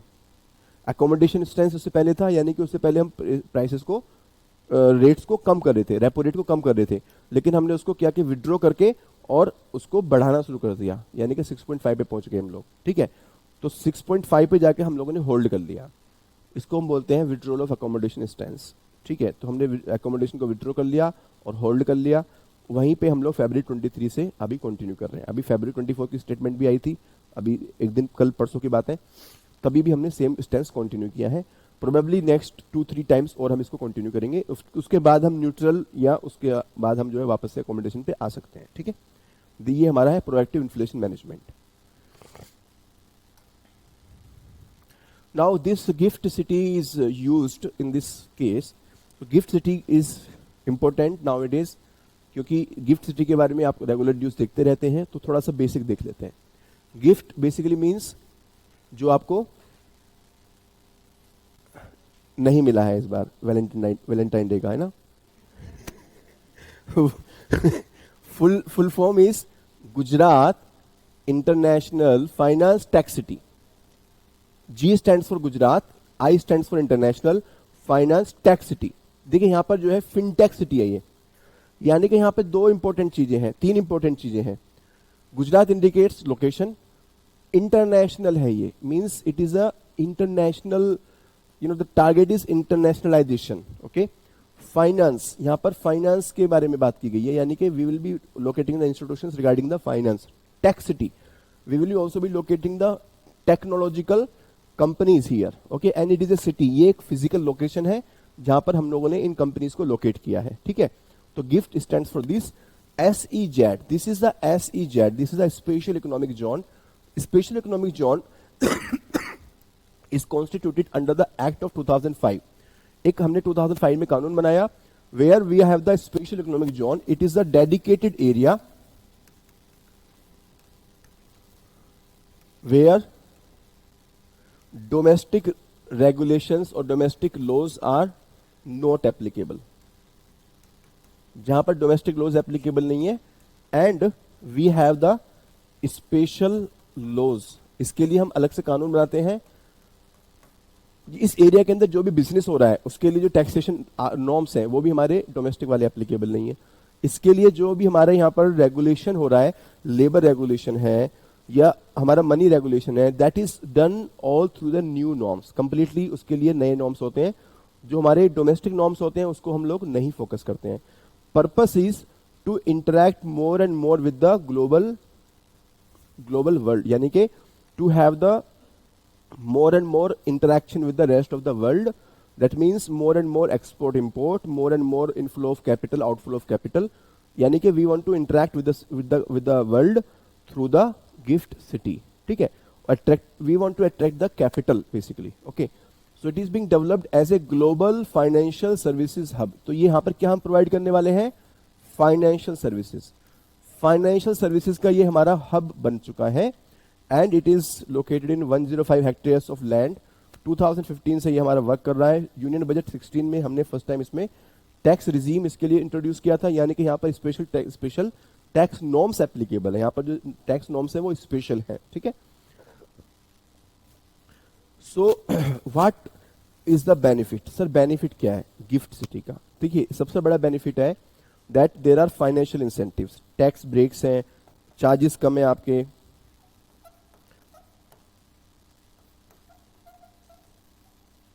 transaction charges are less, regulatory freedom because the domestic regulations are not followed here, यहां पर जो है relaxed regulations हैं, and world class infrastructure physical as well as digital, okay, national and international hub for IT and ITES company, यहां पर IT companies भी हैं, finance companies भी हैं, we have the commodity exchange क्या होता है, what is exchange? It's basically market place, तो commodity exchange is a market place of the commodities, जहां पर हम लोग कॉमोडिटीज को सेल और बाय कर सकते हैं, जैसे कि ऑयल हो गया, गोल्ड हो गया, एग्रीकल्चर कॉमोडिटीज हो गए, तो उसको हम लोग सेल एंड बाय कर सकते हैं। ग्लोबल ट्रेडिंग, यहाँ पर हम लोग स्टॉक्स को भी लिस्ट कर सकते हैं, हमारे पास यहाँ पर स्टॉक एक्सचेंज भी है अलग से, ठीक है। Insurance, offshore banking, offshore basically means out of the home country के बाहर की जो बैंकिंग होती है, ठीक है, ओके। तो यहाँ पर जो बैंक्स की जो सर्विसेज होंगी ये आपकी अगेन यहाँ पर नए प्रोडक्ट होंगे, नई तरह की यहाँ पर फैसिलिटीज होंगी, और जो फॉरेन कंट्री से लोग आकर के यहाँ पर पैसा जमा करा सकते हैं, और इंडियन लोग जो है यहाँ से पैसा विड्रॉ करके अपने इन्वेस्टमेंट कर सकते हैं। And data centres, okay, basically यहाँ पर हम स्पेशल फोकस कर पा रहे हैं फॉरेन कैपिटल के ऊपर, फॉरेन फाइनेंशियल सर्विसेज के ऊपर हम लोग जो है नई कैपिटल रेज कर पा रहे हैं यहाँ से, because of the special focus on these aspect. अगर किसी कंपनी को फॉरेन से पैसा रेज करना है, ठीक है, अगर किसी कंपनी को फॉरेन कंट्री से पैसा रेज करना है तो उनके पास क्या क्या तरीके होते हैं, वो फॉरेन कंट्री में जाकर के ADR GDR इशू कर सकते हैं, वो हम डिस्कस करते हैं in the chapter of financial market, ठीक है।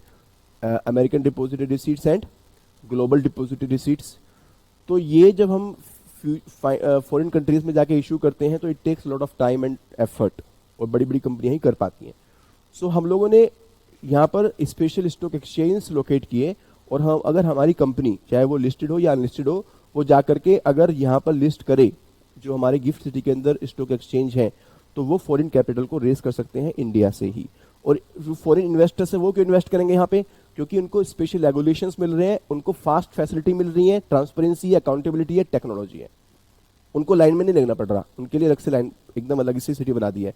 आइए कॉन्फ्रेंस कीजिए, घूम के आइए इंडिया में, और फिर काम करके निकल जाइए, कॉन्फ्रेंसेस कीजिए। तो मतलब बेसिकली क्या है कि हमने फॉरेनर्स को अट्रैक्ट करने के लिए स्पेशल इंफ्रास्ट्रक्चर बना दिया, उनको फील हो कि हम VIP हैं, हमें अलग से ट्रीटमेंट मिल रही है, यहाँ पैसा लगाएंगे, ठीक है, और उस पैसे को हम लोग अपनी इकोनॉमी में यूज कर पाएंगे। तो हमारी कंट्रीज के लिए आसान हो गया, उनको कहीं बाहर जाने की जरूरत नहीं है, वो जाएंगे और गिफ्ट सिटी में जाकर के अपने आप को रजिस्टर करा लेंगे, उनको ट्रेवल भी करने की जरूरत नहीं आउट ऑफ इंडिया। उसी तरह से जो बाहर के लोग हैं उनको भी पता है कि अगर हम इंडिया में इन्वेस्ट करते हैं तो हमारे पास कोई एक सुनने वाला हमारा है, एक सिंगल विंडो है जहां पर हम लोग स्पेशली जाएंगे तो हमारे बारे में कोई सुनवाई होगी, या हम पैसा देंगे तो हमारे पैसे को सही से यूज किया जाएगा, ठीक है। तो एक तरह से हमने स्पेशल फोकस किया कि हम फॉरेन कैपिटल को अट्रैक्ट करने के लिए और फॉरेन कंट्री से अपनी फाइनेंशियल एक्टिविटीज को लिंक करने के लिए हम लोगों ने एक अलग से सिटी बनाई जिसको हम बोलते हैं गिफ्ट सिटी, ठीक है। So online students, are you getting everyone?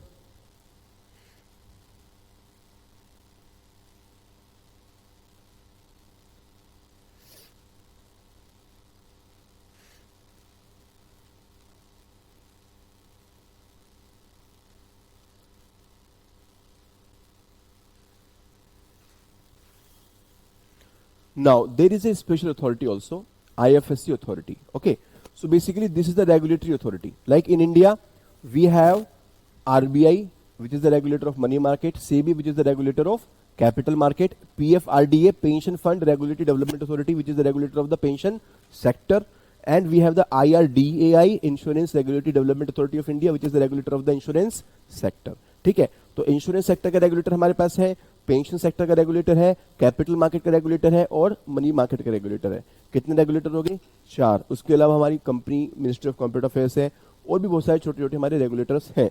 तो ये इतने सारे डोमेस्टिक फाइनेंशियल रेगुलेटर्स हैं, अब अलग अलग लोगों से अलग अलग अप्रूवल लेना, अलग अलग जगह पे रजिस्ट्रेशन कराना, लोगों की अगर उनकी क्वेरी आती है तो उनको रिजोल्व करना, that was the problem faced by the foreign investors. तो हमने बोला कि हम अलग से अथॉरिटी बना देते हैं, IFSC authority, international financial services city authority. तो ये जो हमारा गिफ्ट सिटी है, इसके लिए हमने अलग से रेगुलेटरी अथॉरिटी बना दी, और ये जो अथॉरिटी है अब यही रेगुलेट करेगी वहां की जो एक्टिविटीज हैं, चाहे वो किसी भी तरह के मार्केट की हो, यानी कि सारे जो रेगुलेटर्स हैं इनके बिहाफ पर यही अथॉरिटी, ये हमारे डेवलपमेंट का ध्यान रखेगी कि हमारी ये सिटी कैसे डेवलप हो फाइनेंशियल प्रोडक्ट के टर्म्स में, in terms of financial services and in terms of financial institutions. Okay, तो इंटरनेशनल फाइनेंशियल सर्विसेज सेंटर के अंदर जो हमारे प्रोडक्ट्स होंगे, सर्विसेज होंगे, इंस्टीट्यूशंस होंगे, all that will be taken care by the IFSC authority, right. So this is one of the very important aspect, question आ सकता है, इंपॉर्टेंट एरिया है ये, ठीक है। Now let's quickly see the global context. अभी इस समय पे globally what exactly is going on.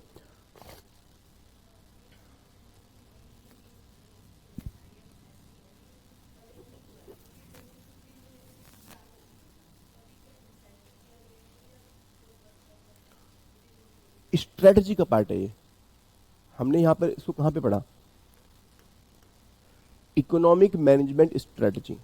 हम स्ट्रेटजी की बात कर रहे हैं कि ये जो हमारा गिफ्ट आईएफएससी और अथॉरिटी है, ये हमारा ग्लोबल कैपिटल अट्रैक्ट करने की एक इंपॉर्टेंट स्ट्रेटजी है। आप इसको पढ़िए, gift IFSC and unified authority IFSCA creating robust gateway for global capital. तो ग्लोबल कैपिटल अट्रैक्ट करने के लिए ये हमारा एक इंपॉर्टेंट गेटवे है। तो ये हमारी स्ट्रेटजी का पार्ट है। अभी हमने इसके लिए स्पेशल अभी कुछ नहीं किया, but in between during the year हम करते रहते हैं। तो मैंने बताया ना कि हम गवर्नमेंट की स्ट्रेटजी जानते हैं, इसके थ्रू ना हम जान पाते हैं कि गवर्नमेंट की ओवरऑल स्ट्रेटजी क्या है। तो ओवरऑल स्ट्रेटजी उन्होंने क्या बताई, 3 पार्ट इंफ्रास्ट्रक्चर के बताए, 3 पार्ट फाइनेंस के बताए, जिसमें से एक पार्ट इसमें गिफ्ट आईएफएससी भी है, ठीक है। Global context. So global affairs are becoming complex and challenging with wars and conflicts. As we know, wars हमारे जा रहे हैं, Russia and Ukraine, Israel and Hamas and Red Sea conflict, right. So these conflicts are creating the challenges, ये challenge create कर रहे हैं। The countries are changing their positions, the economic impact is also there. For example, Red Sea conflict is resulting into hampering the free flow of export and import of goods and services.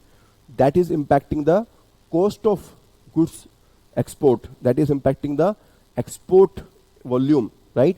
Similarly, this Israel Hamas and this Ukraine Russia, this is changing the friends of the countries. Okay, some friends are becoming more important than others. That is resulting into the phenomena of reshoring, friendshoring. What is reshoring and friendshoring? Basically,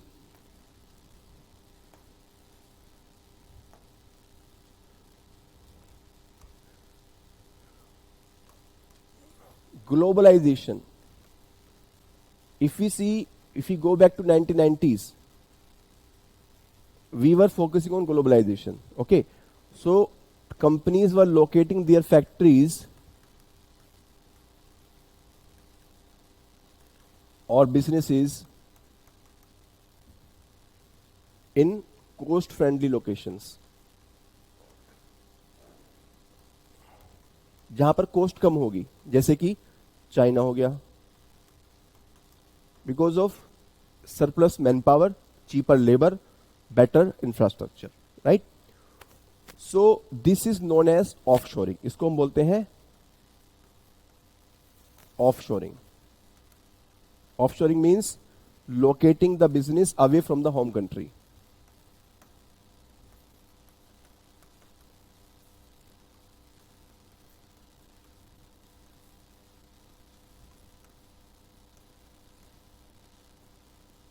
Okay, but due to emerging global scenarios, okay, so emerging scenario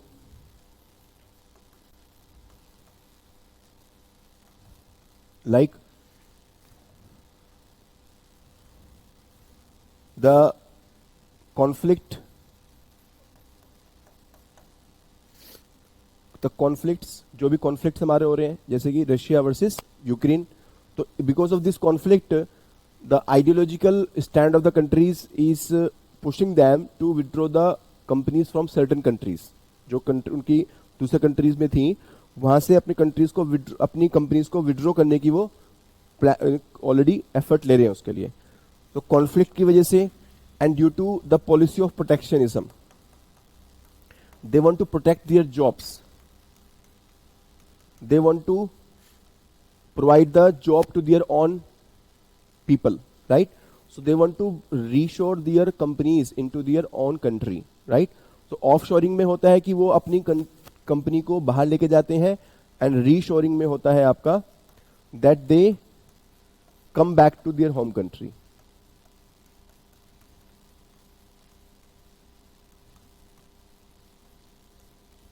This is happening, and एक तो जो ये offshoring है, या तो इसको हम reshoring में कर सकते हैं, ठीक है, और it there can be friend shoring.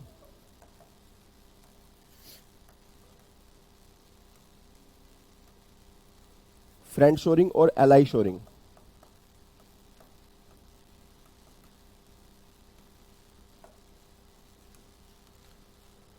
Basically it means locating the business in politically stable, जो country politically stable हो and is aligned with the ideology of home country,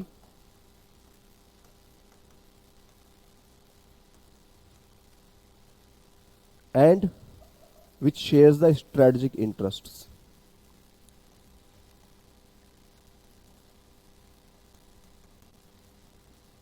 मतलब कि ऐसा दोस्त जो पॉलिटिकली स्टेबल भी हो, जो जिसकी आइडियोलॉजी हमारी आइडियोलॉजी से मैच करती हो, और जिसके इंटरेस्ट हमारे इंटरेस्ट से मैच करते हो, ऐसे दोस्त के यहाँ जाकर के हम अपना बिजनेस करेंगे। फ्रेंड शोरिंग और एलाई शोरिंग मतलब कि हम लोग अपनी बिजनेस को कंपनी को फॉर एग्जांपल चाइना से विड्रॉ कर सकते हैं और इंडिया में लोकेट कर सकते हैं। कंपनीज जो है, काफ़ी कंपनीज वो चाइना से विड्रॉ कर रही हैं और इंडिया में लोकेट कर रही हैं, ठीक है, या रशिया से विड्रॉ करके और अदर कंट्रीज में, साउथ ईस्ट एशियन कंट्रीज में, बांग्लादेश में, वियतनाम में और ऐसी कंट्रीज में, सिंगापुर वगैरह में वो लोकेट कर रहे हैं, ठीक है, क्योंकि स्ट्रेटजिकली भी अच्छे हैं, वो पॉलिटिकली भी स्टेबल है, और उनकी जो आइडियोलॉजी है वो होम कंट्री से मैच करती है। सो इसको हम बोलते हैं फ्रेंड शोरिंग और ally shoring. So is it good for India और बैड फॉर इंडिया? इंडिया के लिए तो अच्छा ही है, क्योंकि जो फॉरेन कंट्रीज चाइना से निकलेंगी, फॉरेन कंपनीज चाइना से निकलेंगी, वो इंडिया में लोकेट हो सकती हैं। Sorry, okay, but overall there is another side also. एक साइड इसमें देखने का ये भी है कि it can lead to the deglobalisation, जो स्पेशली जो रीशोरिंग वाला पर्सपेक्टिव है। Some people are saying this is reversal of globalisation, right? Globalisation में हम लोग क्या करते हैं, हम लोग बाहर जाके बिजनेस करते हैं, ओपन बिजनेस करते हैं, और डी ग्लोबलाइजेशन में we are trying to reverse it back, यानी कि हम अपने यहाँ बिजनेस करेंगे, अपनी कंट्री को प्रोटेक्ट करेंगे, इकोनॉमिक इंटरेस्ट को प्रोटेक्ट करेंगे, we are not interested in doing the business outside, right? But that is very fast conclusion. Deglobalisation is not so simple, it is just change in the strategy of the companies, okay, companies की जो countries की strategy उसमें change है। D globalisation कहना इसको बहुत ही फार fest conclusion, या बहुत ही it will be very early to say something like that, okay?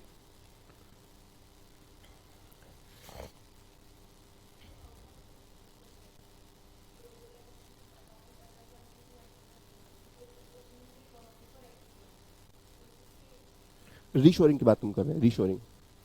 Reshoring में जो हम लोग बाहर अपने बिजनेस लोकेट किया हुआ था उसको हम अपने कंट्री में वापस लेके आ रहे हैं, तो it is reversal of globalisation, है ना? Reshoring, friend shoring, disruption and fragmentation of supply chains, again because of war conflicts, right? And competition for the critical minerals like rare earth minerals, and technologies. Okay, तो technologies के लिए भी हमारी fight हो रही है, जैसे कि people are fighting for the various technologies like battery storage, solar PV. Countries are competing. Okay, they want to establish themselves as the big player in these technologies. जो technologies future की हैं. High inflation overall पूरे world में inflation high रहा है because of two reasons, because of COVID and because of the conflicts.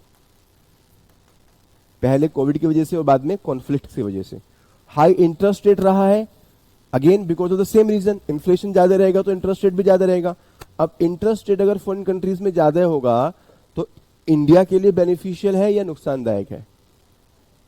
It is not good for economy, not that much good. क्यों? Because foreign investors they can earn better in foreign country only, they will not bring the capital in to India. Indian investor can also go outside. तो अगर बाहर के interest rate ज्यादा होते हैं, specially USA की बात हम करते हैं, जिसको हम बोलते हैं फेड रेट्स. तो Fed rate is a important benchmark. अगर वो इंटरेस्ट रेट ज्यादा होगा so that will stop the foreign investors from coming to India. But जो लॉन्ग टर्म इन्वेस्टर्स है वो तो आएंगे. लॉन्ग टर्म इन्वेस्टर्स तो बिजनेस करने के लिए आते हैं, वो तो एफडीआई होता है हमारा. एफडीआई तो इंडिया में आएगा क्योंकि उनको तो बिजनेस करना है. तो उनको हम अट्रैक्ट कर रहे हैं जीएसटी की वजह से, इंफ्रास्ट्रक्चर की वजह से, बेटर पॉलिसीज की वजह से. तो ओवरऑल हमारा एफडीआई बढ़ रहा है. ओवरऑल हम लोग की स्टॉक मार्केट भी काफी बूस्ट कर रही है, राइट. बट जो एफपीआई है दैट कुड बी बेटर. अगर हम अगर जैसे इंटरेस्ट रेट कम होंगे फॉरेन कंट्रीज में तो इंडिया के जो इंटरेस्ट रेट है वो अट्रैक्टिव बनेंगे, क्योंकि इंडिया के इंटरेस्ट रेट हमेशा ज्यादा ही रहेंगे, right. Low growth, overall GDP growth has been low because of COVID and all. Very high public debt, public debt भी बढ़ गया क्योंकि जब हमारा ये कोविड था तो उस समय पे गवर्नमेंट्स ने अपनी फिस्कल पॉलिसी को फिस्कल स्टिमुलस लेके आई. फिस्कल स्टिमुलस क्या होता है? That giving more and more welfare expenditure. Fiscal stimulus हुआ और फिस्कल स्टिमुलस से क्या हुआ? आपका फिस्कल डेफिसिट इंक्रीज हुआ. ओके, और अगर हम पब्लिक डेट की बात करें तो countries like USA, France, UK, all these countries are having more than 100% debt to GDP ratio, right? तो ये सब कंट्रीज का जो डेट टू जीडीपी है वो मोर देन 100% है. इंडिया का it is approximately 82%.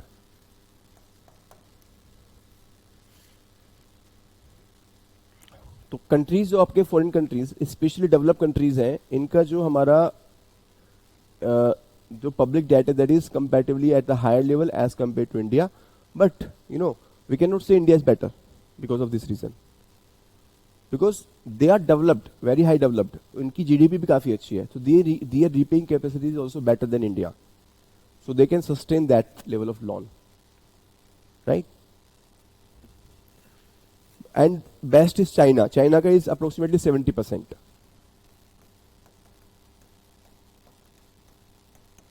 debt to GDP ratio.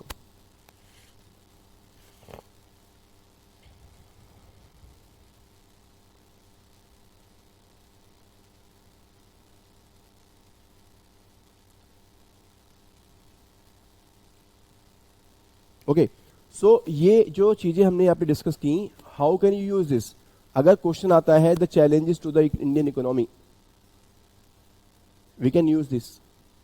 That one of the impact we are getting from the foreign countries are in the form of high interest rates, low growth. Okay, अगर other countries में low growth होगी तो India पे क्या impact पड़ेगा इसका? अगर वहां पर जीडीपी ग्रोथ कम होती है तो इंडिया पे क्या impact पड़ेगा इसका? पॉजिटिव या नेगेटिव? नेगेटिव. क्यों? हमारे एक्सपोर्ट कम हो जाएंगे, एक्सपोर्ट कम हो जाएंगे और कैपिटल भी कम हो जाएगी क्योंकि लोगों की इनकम कम हो चुकी है ना. Low trade growth, trade growth भी कम हो गई है. ट्रेड मतलब इंपोर्ट एंड एक्सपोर्ट. उसके रीजन वही है आपके supply chain fragmentation, war conflicts, decrease in GDP, right. And climate change challenges, climate challenges, extreme weather event हमारे हो रहे हैं. This pandemic has led to the crisis of food, fertiliser, fuel and finances. ये terms use कीजिए answers में. Food, fuel, and fertilizer. These are the three major areas where we are giving the subsidy. Even for that matter, we are giving the subsidy in the finance also. Like किसान credit card में subsidy देते हैं हम लोग. ठीक है. So food, fertilizer, fuel, and finances. This is again very important crisis. And we are also working on India, Middle East, Europe economic corridor, where we are connecting the countries on this corridor, which can be game changer for the future. ठीक है. तो ये हमारा हो गया एक hope. इसको भी आप कंक्लूजन में लिख सकते हैं. ठीक है.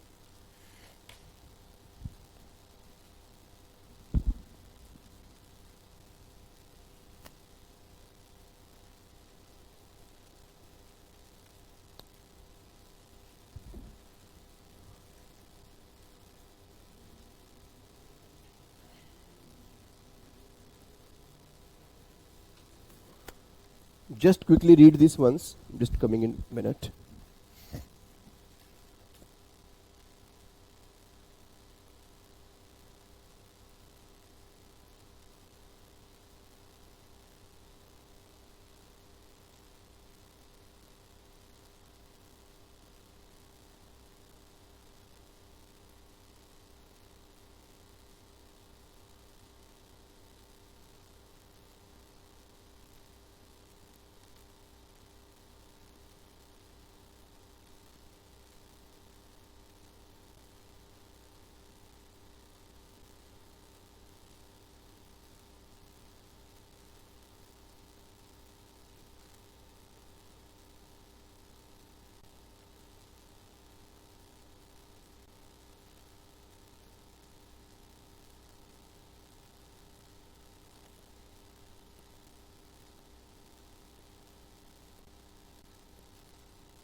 So this is the macro fiscal highlights.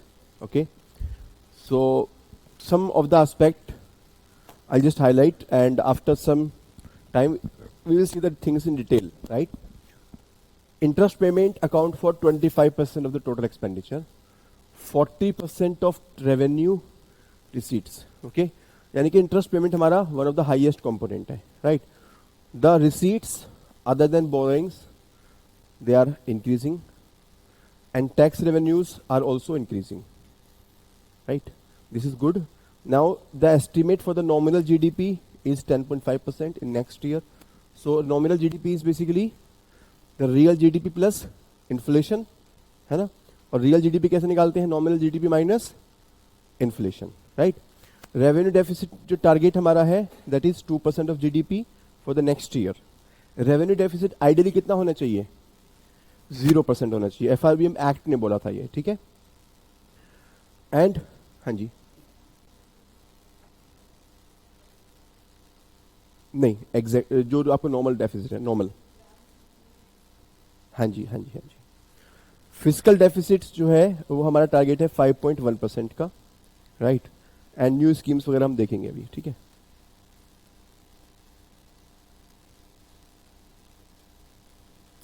Now this is the size of GDP. ये हमारा GDP का साइज है. So GDP size is approximately $4 trillion, ठीक है? ये इंडिया का है. चाइना का अप्रोक्सीमेटली $18 trillion है, और यूएसए का $28 trillion है.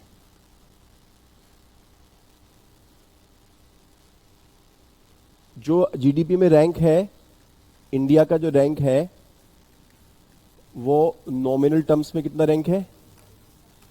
5th रैंक है. After which countries? USA, China, Japan, Germany. Japan, Germany, ठीक है? तो यूएसए, चाइना आपको याद रहेंगे, लेकिन जापान, जर्मनी आपका 4th एंड 5th है. और PPP, what is PPP? Purchasing power parity. Purchasing power parity क्या होता है?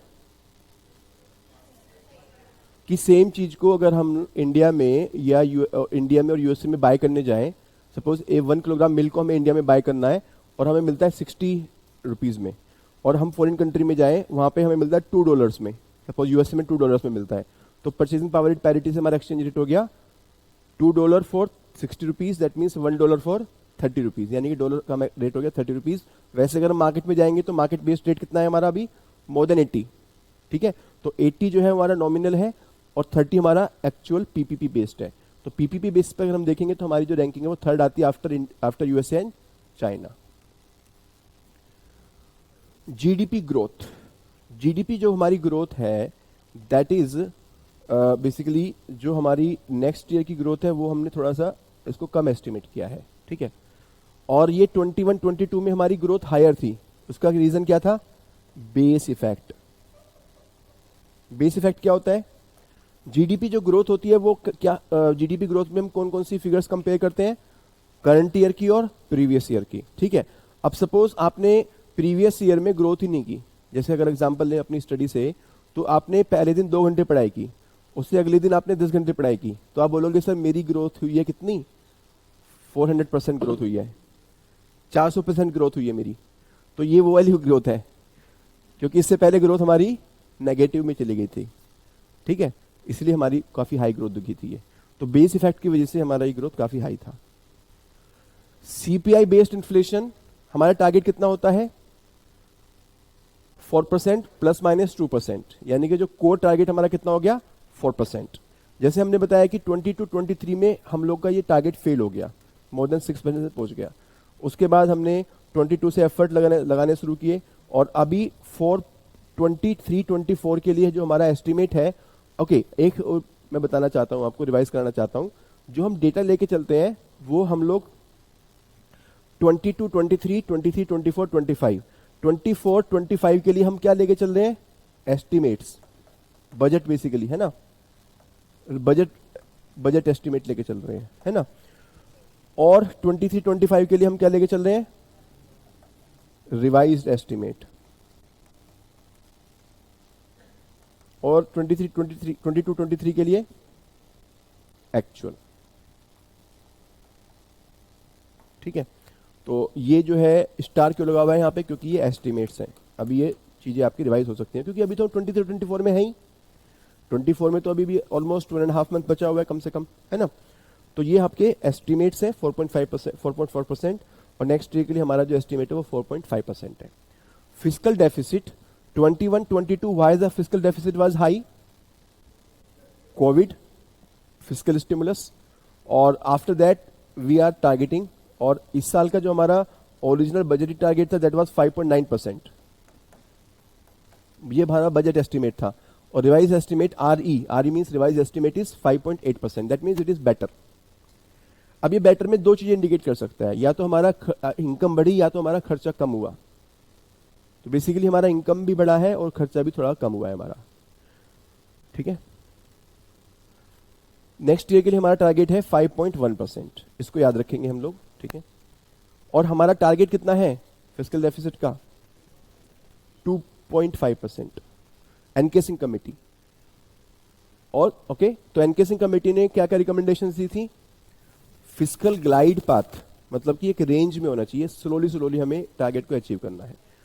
डेट टू जीडीपी रेशियो हमें एक इंडिकेटर लेकर रखना है, कितना होगा 60%, और अब इंडिया का कितना है, इंडिया का भी 82% है, स्लाइटली हायर देन 89, तो 2 साल पहले था।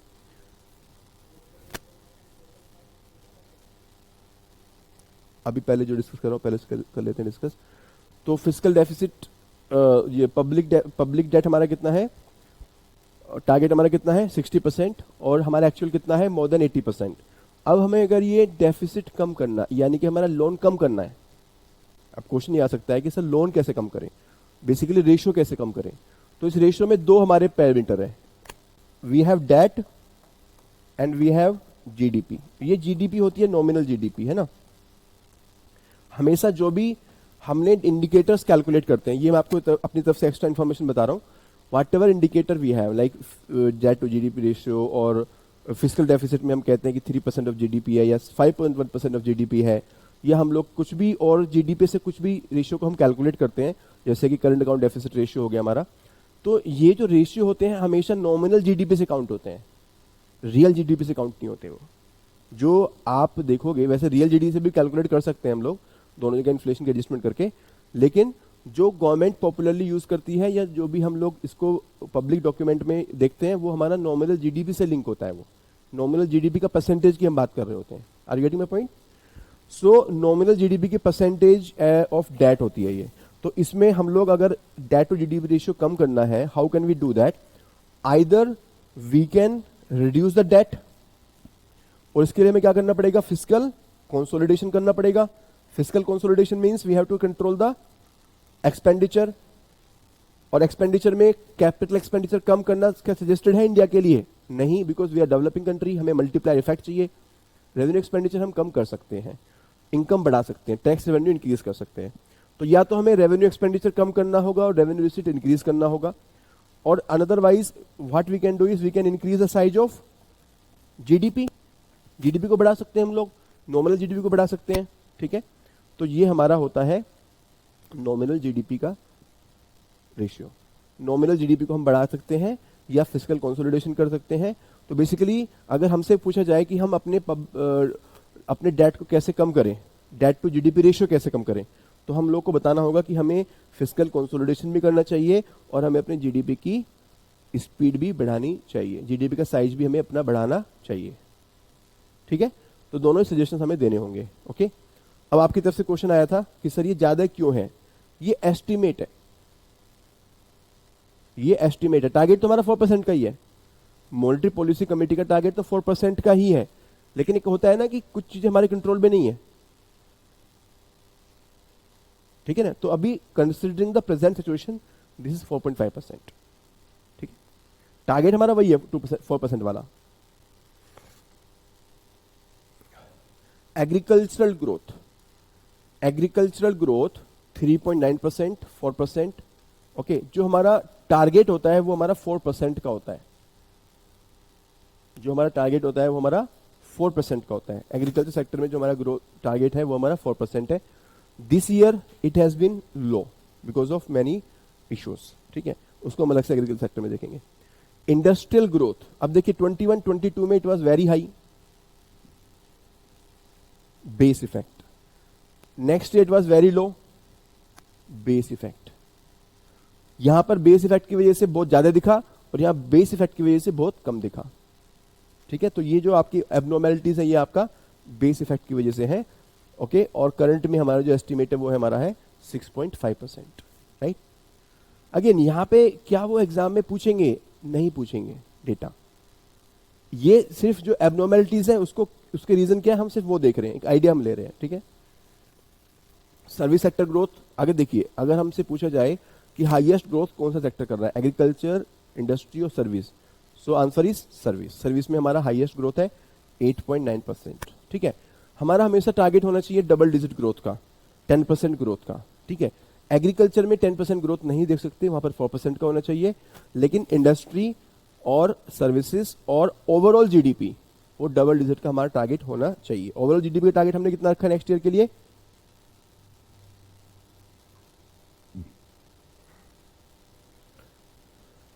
हाँ, unemployment rate is declining. Unemployment rate is declining.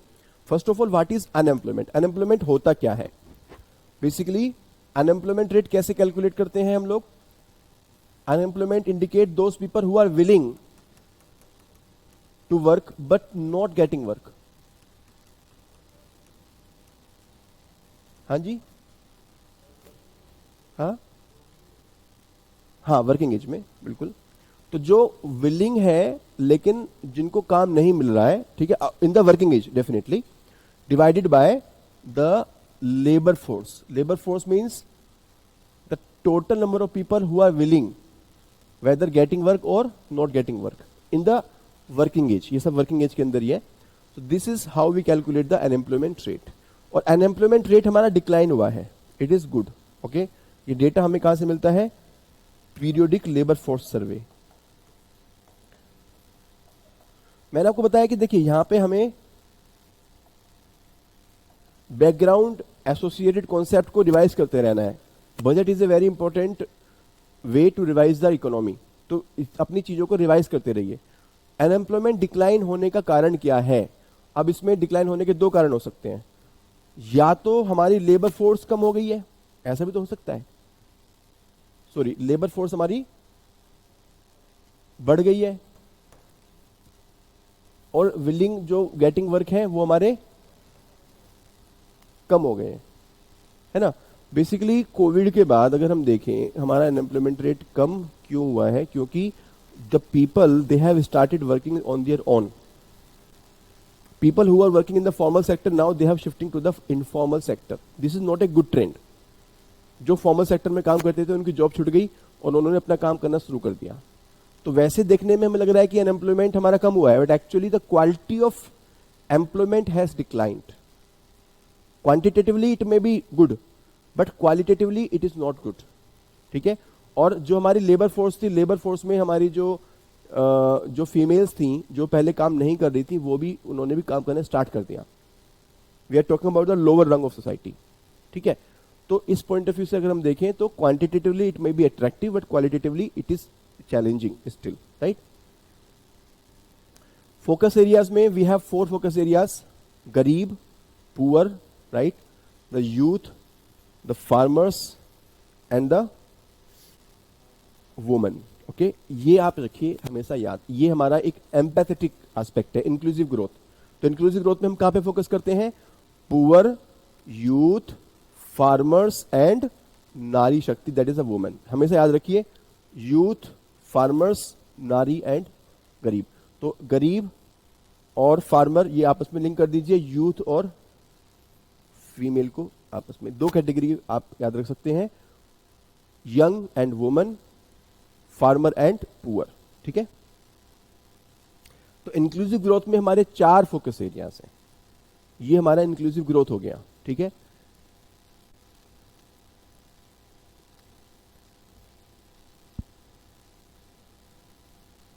So DBT means direct benefit transfer, has led to the savings of 2.7 lakh crore. 25 lakh crore have moved out of multi-dimensional poverty. Okay, this multi-dimensional poverty we are talking about as per the NITI Aayog. NITI Aayog के accordingly हमारा national multi dimensional poverty index निकलता है. हमारा खुद का एक तो निकालता है यूनाइटेड नेशंस और एक हम खुद निकालते हैं. तो जो हमारा खुद का नीति आयोग का दिया हुआ है वहां पर हमारे टोटल 12 इंडिकेटर्स हैं. और जो ग्लोबल आता है आपका यूनाइटेड नेशन का वहां पर हमारे कितने हैं? 10 इंडिकेटर्स हैं.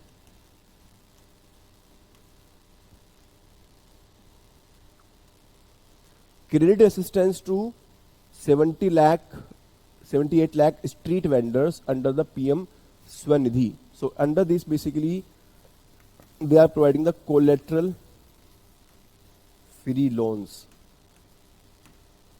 कोलेटरल फ्री लोन्स इनको प्रोवाइड किए जा रहे हैं.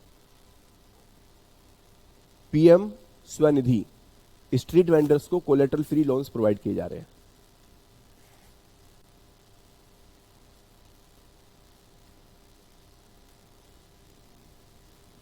ये स्कीम्स पहले से चल रही है. As I told you, please try to get more details of these schemes wherever you get. Okay, मतलब आपको स्पेशल एफर्ट करने की जरूरत नहीं है, अभी इतना ही सफिशिएंट है. लेकिन जब आप किसी करंट अफेयर में, किसी अपनी जो आपकी इकोनॉमी की बुक है वहां पर ये चीज देखेंगे तो वहां पर थोड़ा अच्छे से पढ़ लीजिए इसको, क्योंकि ये हमारा इंपॉर्टेंट हो गया, क्योंकि बजट के अंदर आ गया हमारा. ठीक है.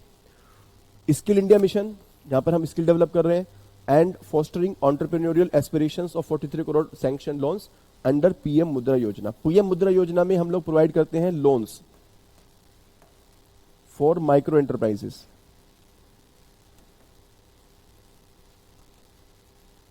और ये लोन्स होते हैं, ये आपके 3 कैटेगरीज के लोन होते हैं. हाँ जी, शिशु में अप टू 50,000 रुपीज का लोन होता है. किशोर में कितना लोन होता है? 50,000 टू 5 लाख. और थर्ड आपका होता है तरुण. तरुण में आपका होता है 5 to 10 लाख. तो Shishu, Kishore and Tarun, 3 categories are there. The loan is provided. और इसके लिए हमने कौन सा बैंक ओपन किया था? Financial institution, domestic financial institution, मुद्रा बैंक. मुद्रा bank is helping the banks. Okay, refinancing के थ्रू बैंक्स जो है इनको आगे लोन दे रही हैं. ठीक है. फार्मर्स के लिए we have PM Kisan. PM Kisan में we are providing the DBT, direct benefit transfer. Direct cash जाता है, कितना जाता है टोटल? 6,000 पर एनम इन 3 इंस्टॉलमेंट. 2,000 की 3 इंस्टॉलमेंट में मोदी जी इनको डायरेक्टली पैसा भेजते हैं.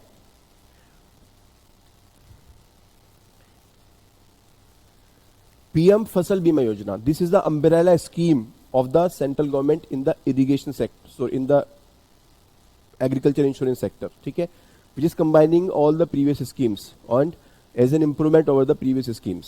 Okay, this is also very major. ये जो आपका पीएम फसल बीमा योजना है, ये आपका पोस्ट बेसिकली जो आपका एग्रीकल्चरल रिस्क है उसको मैनेज करने के लिए है. वो आपका ड्यूरिंग हार्वेस्ट, पोस्ट हार्वेस्ट दोनों हो सकते हैं. Integration of mandis under eNAM. ENAM basically means electronic national agricultural market. तो जो हमारी मंडीज है अंडर एपीएमसी, एपीएमसी की जो मंडीज है, जो हमारी एपीएमसी की मंडीज है जो फिजिकली एग्जिस्ट करती हैं, वो लोग आकर के ऑनलाइन अपने ट्रांजैक्शंस को करते हैं. तो ऑनलाइन एक तरह से eNAM is a online aggregator platform. E-NAM is a kind of online aggregator platform where the physical mandis which are located in the various part of the countries, जो हर एक डिस्ट्रिक्ट में अवेलेबल है, मोर देन 588 जो हमारी APMCs है वो already हो चुकी हैं, और ज़्यादा हमारी 1361 मंडी ऑलमोस्ट इंटीग्रेट हो चुकी हैं. इनिशियली 588 था, अभी 1361 मंडी जो है हमारी ऑल ओवर इंडिया वो इंटीग्रेट हो चुकी हैं. और volume of trading is 3 lakh crore, right. नारी शक्ति, मुद्रा योजना लोन्स, तो जो हमने यहाँ पे लोन दिए वो भी इनको मिलते हैं। Then increasing female enrolment in the higher education, this is very good, ठीक है। तो हायर एजुकेशन में फीमेल्स का एनरोलमेंट इंक्रीज हो रहा है, that means women empowerment, again use कर सकते हो आप वुमेन एम्पावरमेंट के लिए। 43% of female enrolment in STEM courses, यानी कि science technology and self help groups to become the Lakhpati didis. एक कॉन्सेप्ट आया है लखपति दीदी, मतलब कि जो फीमेल्स हैं उनको हम इस तरह की स्किल्स और फाइनेंशियल असिस्टेंस प्रोवाइड करेंगे that they are able to generate more than 1 lakh rupees of income on a per annum basis, ठीक है। लखपति का मतलब जिसके पास 1 लाख से ज्यादा इनकम हो हर साल में, ठीक है। दीदी का मतलब यहाँ पे फीमेल से है, हमारे जो फीमेल बेनिफिशियरीज है। तो लखपति दीदी इज ए इनिशिएटिव जहां पर हम लोग कोशिश कर रहे हैं कि जो हमारे एग्जिस्टिंग इनिशिएटिव्स हैं, जिसमें कि हमारा इंपॉर्टेंट इनिशिएटिव है NRLM, national rural livelihood mission, ठीक है। तो उस मिशन के अंदर हम लोग उनको स्किल ट्रेनिंग दे रहे हैं, उनको क्रेडिट असिस्टेंस दे रहे हैं और उनको टारगेट कर रहे हैं कि they are able to earn more than 1 lakh rupees on a per annum basis. Okay, this is the concept of Lakhpati Didi, right.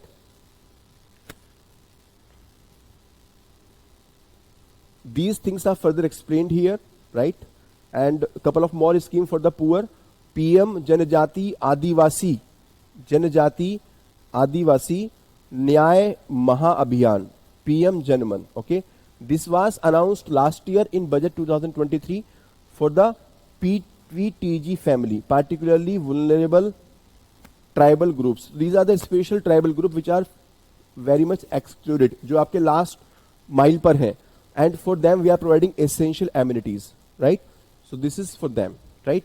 And PM Vishwakarma Yojana, it is providing the financial, skilled and technical assistance to the handicraftsmen, जो हमारे handicraftsmen हैं और जो हमारे similarly हमारे भाई हैं, ठीक है. Then allocation of MG NREGA, this is a flagship scheme.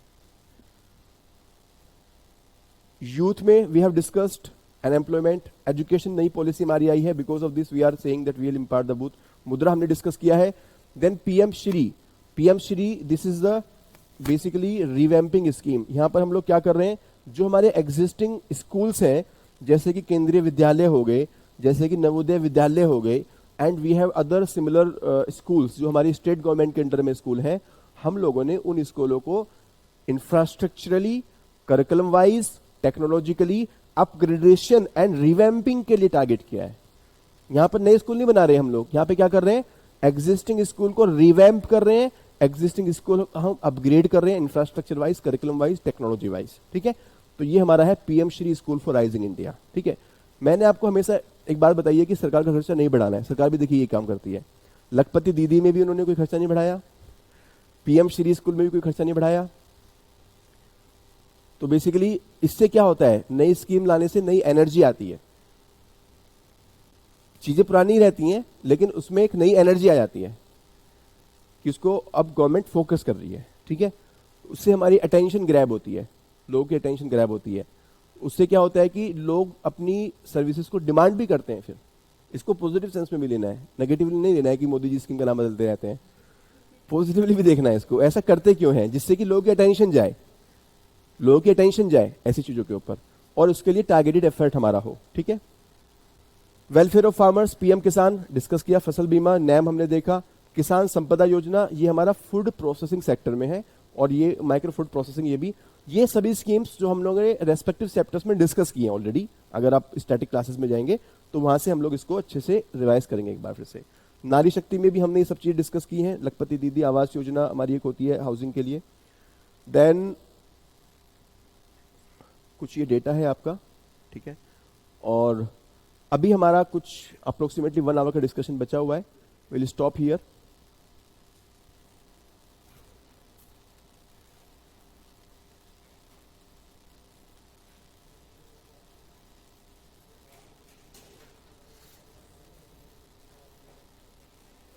So this PPT will share with you, ठीक है. और इन नेक्स्ट क्लास में हम लोग we will also discuss economic review, जो इस बार का इकोनॉमिक रिव्यू आया है वो भी हम डिस्कस करेंगे नेक्स्ट क्लास में, ठीक है. Thank you very much.